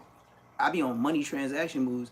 I ain't got time to play no games. The games take hours, bro. Hours is money. I'm not finna be here. I did that when I was a kid. I had Atari, Sega Genesis, all that. Nigga, I don't play games no more. I got older. Nigga, what you talking about? I wore that out as a kid. I had everything. Bazookas, all this shit. Nigga, charging niggas quarters when I whip your ass. And then I had a yard to where the window was right there by the yard. Nigga, you had to step out for the next man to come in. And I swear to God, nigga, if you steal my quarters, nigga, we getting down. And that was like 2nd, 3rd grade, nigga. We would get down if you didn't, nigga. If we was getting down, if you did not pay me my quarter. See what I'm saying? But anyway, walk through the door. This nigga go back to playing them fun boy games. Bank all right. Well, see the nigga stretched out, and this nigga just lollygagging like, you know, yeah, he just in the room. You already know 1 + 1 is 2. So the next thing I'm gonna do is, I'm not finna reach for mine. What I'm finna do is search for the one he already used. And both you niggas gone. And the only DNA gonna be that one. I bet you, I'm not touching that motherfucker. Shit, nigga, however I gotta use it, I will take the shirt with me. Whatever I use, a sock, I don't give a fuck. I know one thing. That sock or whatever I use is going right in my pocket. You know why? Because there ain't gonna be no first 48. Hell nah. And then it ain't no thinking about it. This nigga's been smoked. And nobody comes here. Oh. 1 + 1 is 2. He in there playing games. I mean, he been eating, chilling, doing whatever his happy ass, crazy ass was doing. You know what? I would only be in rights with God to put your crazy ass out your misery. Because for you to do that and not even know what you did, you have transgressed. So for that, the law of God, eye for an eye, but then they said, no. We brought Jesus. He said, hit this cheek, then turn this cheek, then do it 70 times 7. Oh, you knew slaves didn't know how to count that high. So you made 70 times 7. Why is all these sevens and sevens and sevens and all this shit? I know. Who brought Jesus to us? The white version. When they found out the truth, you know what they did on them ships? We definitely got to rewrite history. What did you say, Dexter? I got you, Josh. Yeah, Israel. You know what I mean? Names like Natan. Yeah, that's a real name. You know why I know? I had a next door neighbor, Jewish. His dad had the first computer on the West Side B. I'm talking about in the garage, big old generator, hot than a motherfucker. Thick glasses. Scientist looking ass nigga. Dead homies. His son name was Natan. The only thing I hated on that nigga about was when it came time for Christmas. That nigga got a present every day.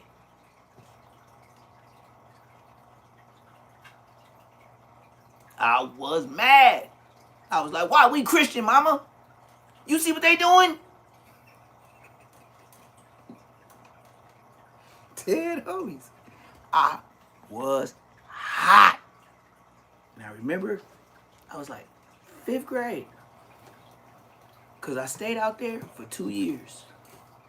And I did not want to leave LA. We went to Arizona. Tucson, Arizona to be exact. And like I said, my dad was a supervisor at Boeing. So he was doing some training for some people. Like he was training some new people.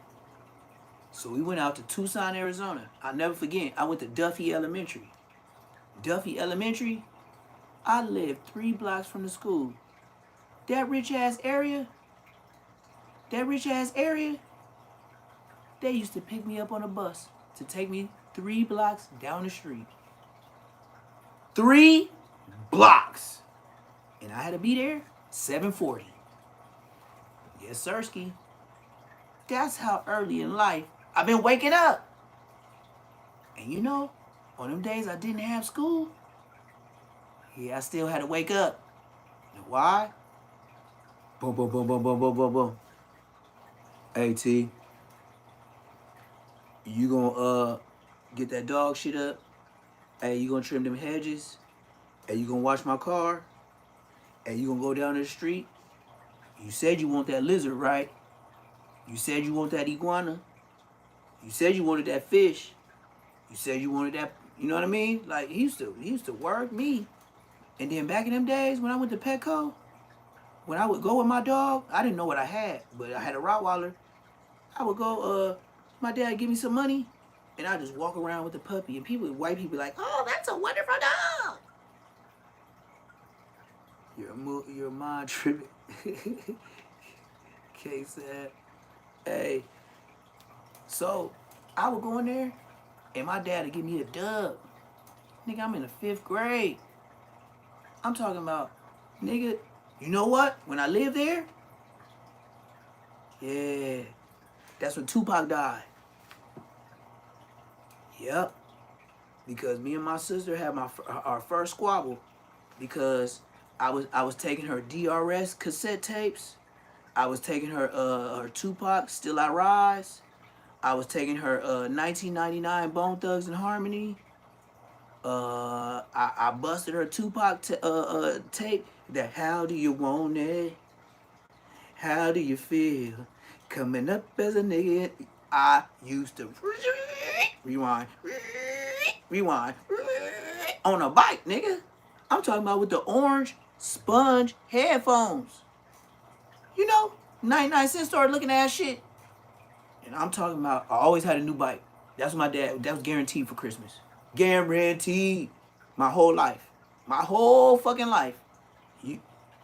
It was to the point to where I got bikes every Christmas. All my sisters and brothers wanted one. I was like, man, it's some bitch ass shit. Cause I wanted a better bike. Now all you niggas would like, and then the bikes would be there. And then I'd ride it a couple times. And it'd be on the side of the wall in the backyard. And you know why I'd be mad? Cause I gotta move them bitches just to cut the grass. You shouldn't even never even got these bitches. Trying to be like me. You niggas don't ride. I be in the streets. You niggas be here. Where you gonna ride up and down the block? Man, I'm nigga. I could start out on eucalyptus in Manchester and be way on Manchester in Vermont.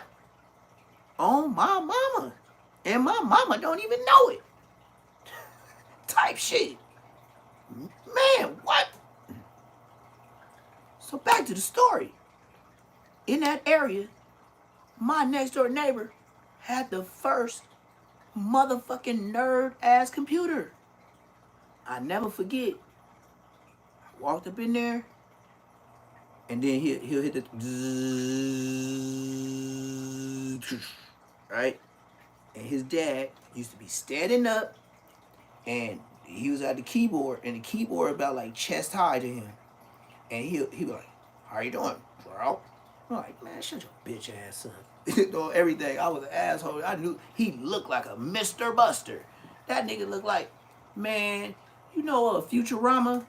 And that dude that had a buck teeth, and his teeth stick out, and he having that like that motherfucking Rick and Morty jacket, the doctor jacket on.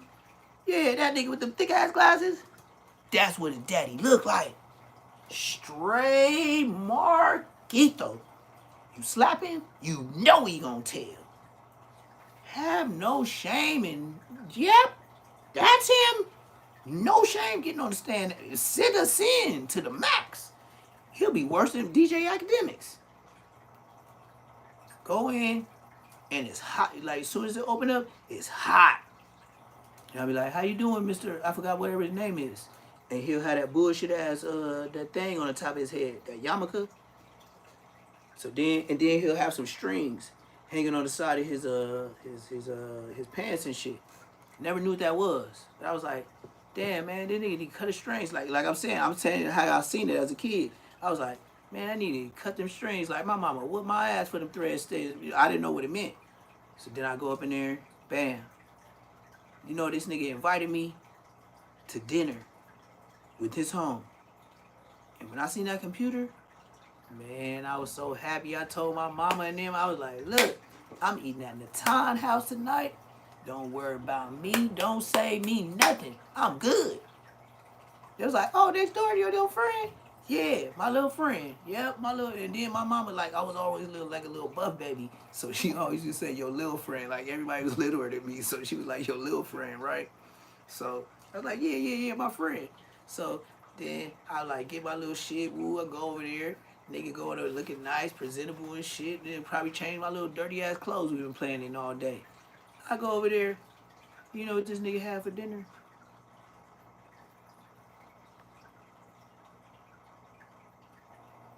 Hold on. I gotta get a smoke for this. Do you know what this Jewish man family fed a black young boy that was buff for dinner? And y'all invited me. I'ma let y'all think.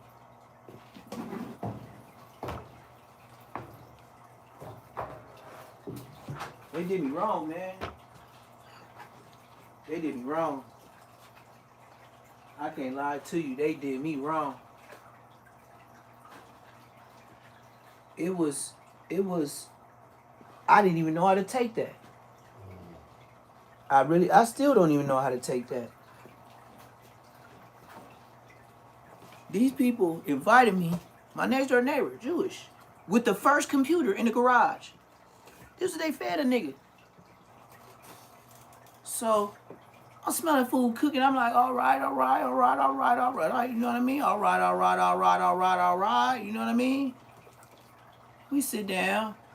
They say the little, you know how they pray is Jewish people.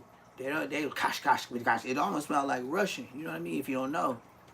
So yeah, they doing their thing. So then they after they pray, they go get the food. So the mom get up there and she get to smacking the bowl. You know, I'm get to talking, ha ha he and all that. I ain't gonna lie, I was ha ha he and all that. She give us the bowls. Bowl. And I'm looking like, I know this ain't macaroni and cheese. And that's it. Yes, that was it. And you know what they told me as a black man? They told me two things. First, they tried to tell me how to eat my food and keep the elbows off the table. I was like, bah, bitch, say what? No, I wasn't. I'm bullshitting. I wasn't that gangster. But I did get caught more than a couple of times with my elbows on there. Because I was like, hey, when they told me, it went one ear out the other. I was like, my elbows, I ain't never heard no shit like that. Like, keep my elbows off the table when you eat. What the fuck is you talking about? I never even know. I didn't even knew I did that. And that's how so petty it was. I never even heard keep your elbows off the table. Like, what is y'all talking about? So then, next thing was, when it came to get something to drink. Now, mind you, we had macaroni. No nothing else. No bread, no hot dogs in it, nothing. And you know what they had the nerve to give me for something to drink? I'm gonna let you think about that. And I'm gonna smoke to that.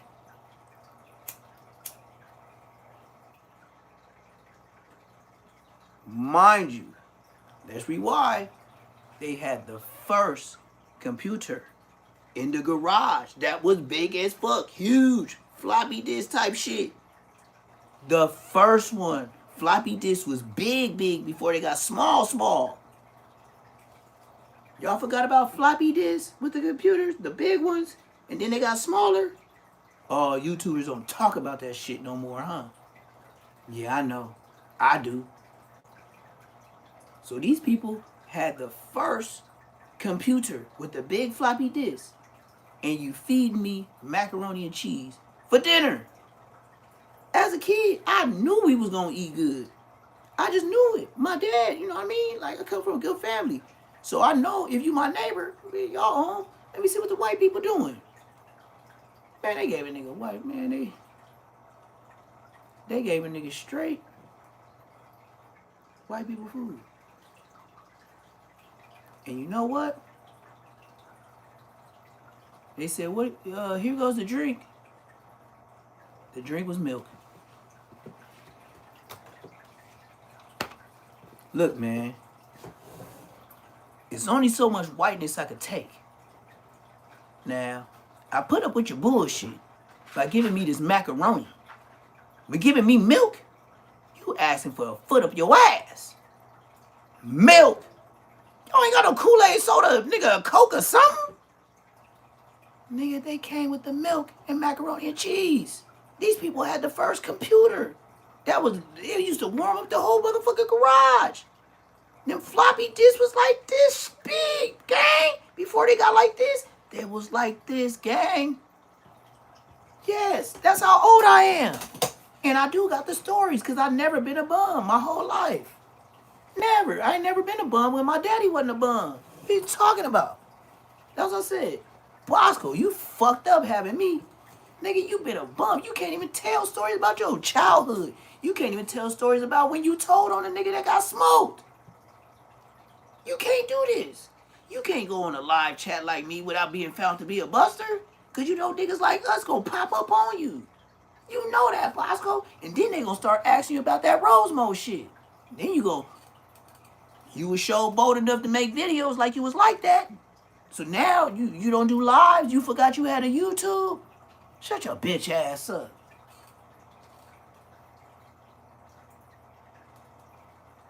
That's what I said.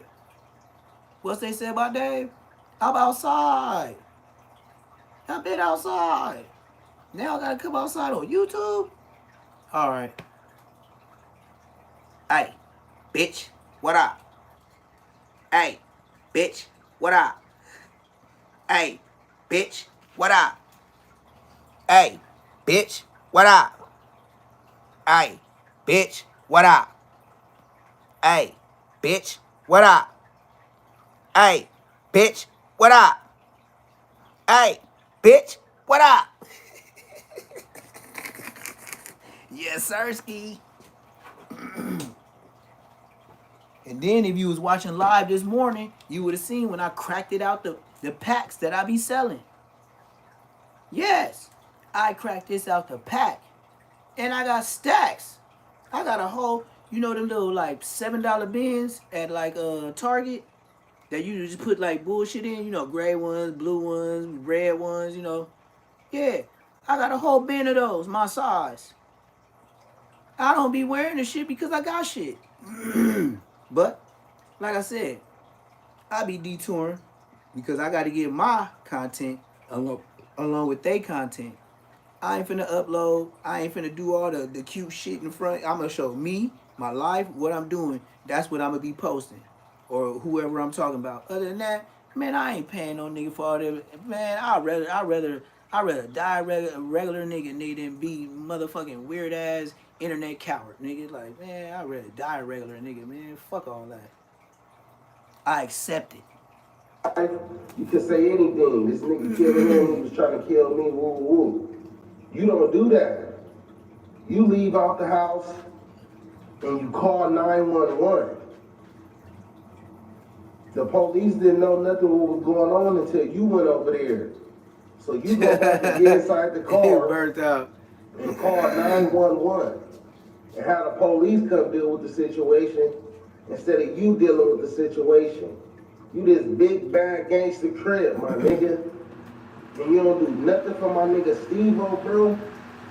But call the fucking police, my nigga. Wow, sad. Like, come on, my nigga.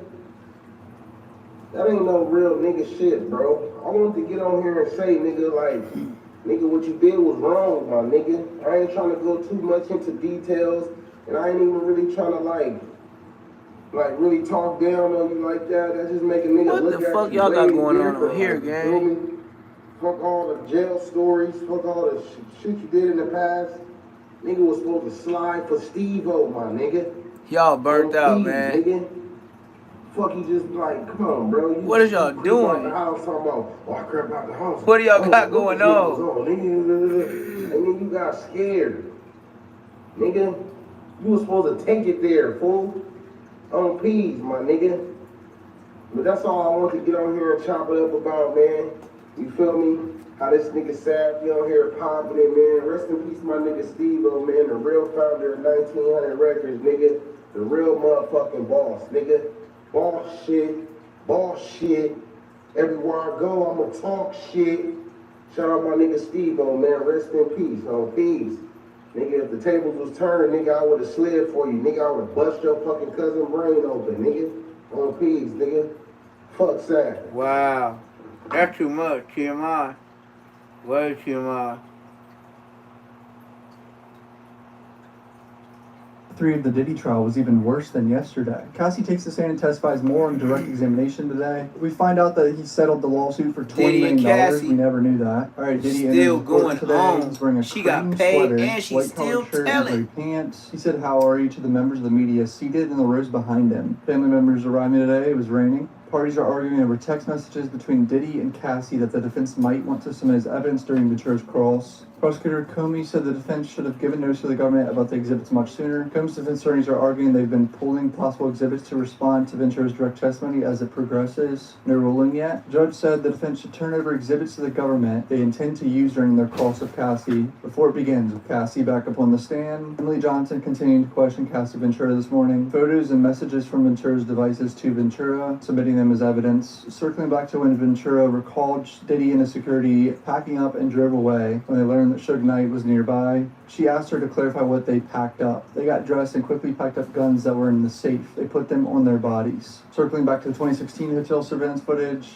Emily Johnson's walking Ventura through moments of the video after Sean dragged her out of the elevator lobby. Played the part of surveillance video that shows Combs entering the elevator lobby and walking towards Ventura. When Combs walked away, her phone was in his hands. He took all my stuff, she said. In that 2016 incident, she did not fight back. In general, throughout the relationship, Ventura said there were times she did try to fight back when Combs hit her. She said she did so more in the beginning of the relationship. I learned that it could escalate the fight more and make it worse for myself, make him more violent, make him stronger, make him want to push me harder in that situation. Here's a drawing of Diddy looking at Cassie. She left the 2016 incident in the Uber. Now let's turn to the text messages. Can you read page 4? Please call, I'm surrounded. Who sent that? From Sean. So Sean's texting her, telling her to call him. He's surrounded by people. Who sent those green messages? I did. I wrote Sean. Jules left. As long as you're quiet, you can stay. Peace. Who is Jules? Escort. Interesting. So the guy in the room, the security guard brought up, in his testimony, was an escort. The defense pointed out on cross already that he never put any of that in his report. There was another person in the room, which I think it is kind of relevant, but who knows, man. Shows a picture of her in the Uber with the fat lip when she left. What did you write here? I said, please stay away from me. Damn. What did he say? He says, I'm getting arrested. Was he? I don't think so. What did you write back? Plugging my phone in and going to bed. Her roommate seemed to call the police, and then the police came to her house. Did you speak with them? Yes, but I didn't say who I was talking about, and they left. Why? I wasn't ready. Did he try to come to your apartment? Yes, he was banging. That's pretty normal from him. This is a private building. Who's this? Islander? He was on Latin Men. We used him in LA and maybe Vegas. We called him Tommy. I know him as Greg. An escort in Miami. Jonathan, we saw him in Miami. Jesus, it's a laundry list of escorts. We saw him in Miami. This is all we do. I'm just getting back on track. I'm sure you can call Kim or something. What do you mean by We this is all saw we do? him Freak-offs. in Miami. Did you try to avoid That's anything in the some freak-offs? gay I tried to avoid kissing. It seems too intimate, but Sean told me to do it to kiss the escorts. What did Sean ask you to do on your 29th birthday? A freak-off. He had me pulled out of the blind dragon for the freak-off. Some security. What about blackmail material? He wanted me to fear, objection, overruled. When would Sean mention the freak-off videos to hurt me? I've been seeing some comments of people saying this is all evidence of Diddy being a freak. He's innocent. There's not really any evidence here. The prosecutor's laying some groundwork, but right here, this witness testimony is evidence of sex trafficking, I think, technically, because he's forcing someone to have sex with an escort. One time I was dating someone else and he threatened to release the freak-off videos. I'd have to answer to my mother. It's horrible and disgusting. No one should do that to anyone. What did Sean say the impact would be? Shame. These are text messages that It's Sean horrible said, and disgusting. So that's what he was holding over her head. She did something horrible and disgusting to where she was doing some crazy ass shit, and he was gonna send it to her mama. Ventura said she still had visible injuries during the premiere. I had bruises on my body that weren't completely covered by the makeup. I had quite a bit of makeup on my face. And here's a picture of them at the premiere. You can't really tell anything. I don't think you can. I don't really see anything, but the makeup's probably covering it. And her hair. Ventura reviewed a binder of more than a dozen photos of escorts. Let me show you a chat. Who's on it? Me and Sean, July 22nd, 2013. Read your message. I wrote, please delete the videos off your phone. Too many people have access to your devices, he said. No iCloud, all good. Ambien kicking in. No iCloud. You'll be fine. It's just videos of you naked, doing shit. It's not my iCloud. You'll be alright. I'm going to sleep, though. What did you say here? I've been told there's sexually explicit videos out there about me. I've reached out to Sean. Then what? We were driving back to New York City from Atlantic City. Talked to this DJ, Woo Kid. That happened at a restaurant. What was the security's role? To intimidate. They were lining the room. Lining the room? What do you mean lining the room? What does that mean? Like just standing around the room, a bunch of security, or like lining the room with plastic like some Dexter shit? How would you recover from a freak off? I'd take opiates. I wanted to feel numb. like some We get Dexter massages, shit. IV fluids. The chef would cook us something. How often did you take opiates after freak offs? Often. I got UTIs. Damn. From what I've heard, those do not feel very good. January 2016, Combs sent a text message that he wanted to have proper FO, where they didn't take ketamine. A successful FO is one we remember, he said. She testified she preferred to take the drug for freak-offs because it was the most dissociative. A successful freak-off is one we remember is a crazy statement. Her 20th birthday, she wanted to go to a club called Blind Dragon and do karaoke with her friends, but she said that Diddy told her he wanted to have a freak-off on her birthday. I told him I wanted to stay out and celebrate with my friends, and in my mind, I just didn't want to have the burden of him to do anything at the end of the night. I just wanted to have my birthday. Ventura said they went to the Blind Dragon for a bit, but Combs pulled her aside so many times she gave up. And then we went and had a freak-off. Selfish motherfucker, even on her birthday. About the deleted videos that he said that went on his iCloud, she testified that there were times she was told the videos were deleted, but she still saw them later. Defense may try to focus on the fact that Combs and Ventura were in a long-term relationship and question why Ventura didn't walk away or say no at any point despite having the opportunity to do so. The issue really is not about a person's sex life on trial. Jurors are not there to be the morality police. The issue is it a federal offense? Where's the fraud? Where's the coercion? That's what I was saying earlier. This is all evidence that he's forcing people to do this, but the defense is going to be able to pick it apart, and the jury's going to have to weigh if they believe her testimony or not. The text messages do line up with him being a little bit of a scumbag. The bottom line, yes, there are a lot of sensitivities in this cross-examination. But at the end of the day, keep your eyes on the prize. The defense attorneys would say it's not about the sex, it's not about the salaciousness, it's about the criminality. Are UTIs painful? Very painful. How did it feel during freak-offs? Burning? I would not advise it. Let's read this out loud. I have all these sores on my tongue. I have another UTI. What sores? Friction in my mouth. From what? Oral sex. You said another UTI, then sad emoji. I was open with him about them. So you feel sick? Why are you sorry? I took the blame for things. Which escort would go to sex clubs with you and Sean? Jules. Escort from the Intercontinental in LA? Yes. Did you want to have sex with Jules ever? No. But I knew him. Why did you do it? Sean. This shit See, graphic, this is evidence man. of being forced. If I was his present when daughters, Sean I put would his have hands on me left at too. freak offs. Sometimes the escort was there too. In the same room? Yes. Jules. In the suite? Yes. Were they aware? Objection. Overruled. Yes. Escorts would ask me if I'm okay afterward. And what cities did he put his hands on you? New York, LA, Miami. How frequently? Too frequently. What's the Abbey? A gay club in LA. I went there with my friend. To a music festival in Canada, run by Drake. Sean came to my home and tried to attack me. I was thrown into a bed frame. What's this? A photo of my eye afterward. Who took you to the doctor? D-Rock. Did you send this photo to Sean? Yes. And I wrote, so you can remember. In this photo, where were you? In the green room in Toronto. I put my hair over my eye. Then we went to the Hamptons. Sean wanted to have a freak off in the Hamptons. We got a hotel and escort. Which one? Dave. I took GHB. I went into a G-hole and blacked out. I woke up nude in the shower. Dave and Sean were freaking out. I bugged out. It wasn't pretty. Dave and Sean were freaking out? We had a freak off. What's this? My eyebrow healed up a little bit. A week later, I have a permanent scar on my eyebrow. Whoa. At the Cannes Festival, what happened at Cannes? Sean accused me of taking drugs from his boat. He threw me off, but my passport was still in the boat. And were you on the red carpet the same night? Yes. Did you attend the movie? Yes. How did you go back to New York? On a commercial flight, I traded my seat This to get is away, real but he Diddy traded shit. seated next to me. What He did he ain't show coming you? home, Free golf man. videos, he played them for me I'm on his sorry, live he ain't cast. coming home. He said he'd release them. Wait, he showed her freak off videos threatening her and coercing her on a plane? How did you feel? Trapped. When you landed in New York, what did you do? We went to dinner, then he waited to have a freak off, so we had a freak off. Why did you do it? To make him not threaten me. June 2013, had Sean been violent with you before this? Yes. Had you told him before you didn't want to do freak offs? Yes. You said you needed GHB? Yes. And that 2 escorts not available. I wrote only Paul available or Jake the white guy. But he can't do until 11. The other guy can do earlier. It's just one more person knowing our secret. What do you mean? The freak offs. What is SLS? A hotel in Hollywood. When would you take Valium before a freak off? When I had anxiety, Sean Jar was bringing me Valium. Ventura said she felt empty after freak offs. Empty, I definitely felt gross. He'd usually just push, keep pushing and try to convince me that it'd be a fun thing or that we wouldn't go for long. Here's more details about the permanent scar on her eyebrow. Woke up to commotion with Diddy in her apartment yelling about her being asleep and not packing for her trip. 2 of her friends jumped on Kim's back because he was trying to attack me. Eventually we ended up from the living room into the master bedroom and they were still jumping on his back. And when he threw me down, I hurt my eyebrow in the corner of my bed. So that's about being thrown into the bed frame. One of Kim's security guards took her to a plastic surgeon that day to suture her injury.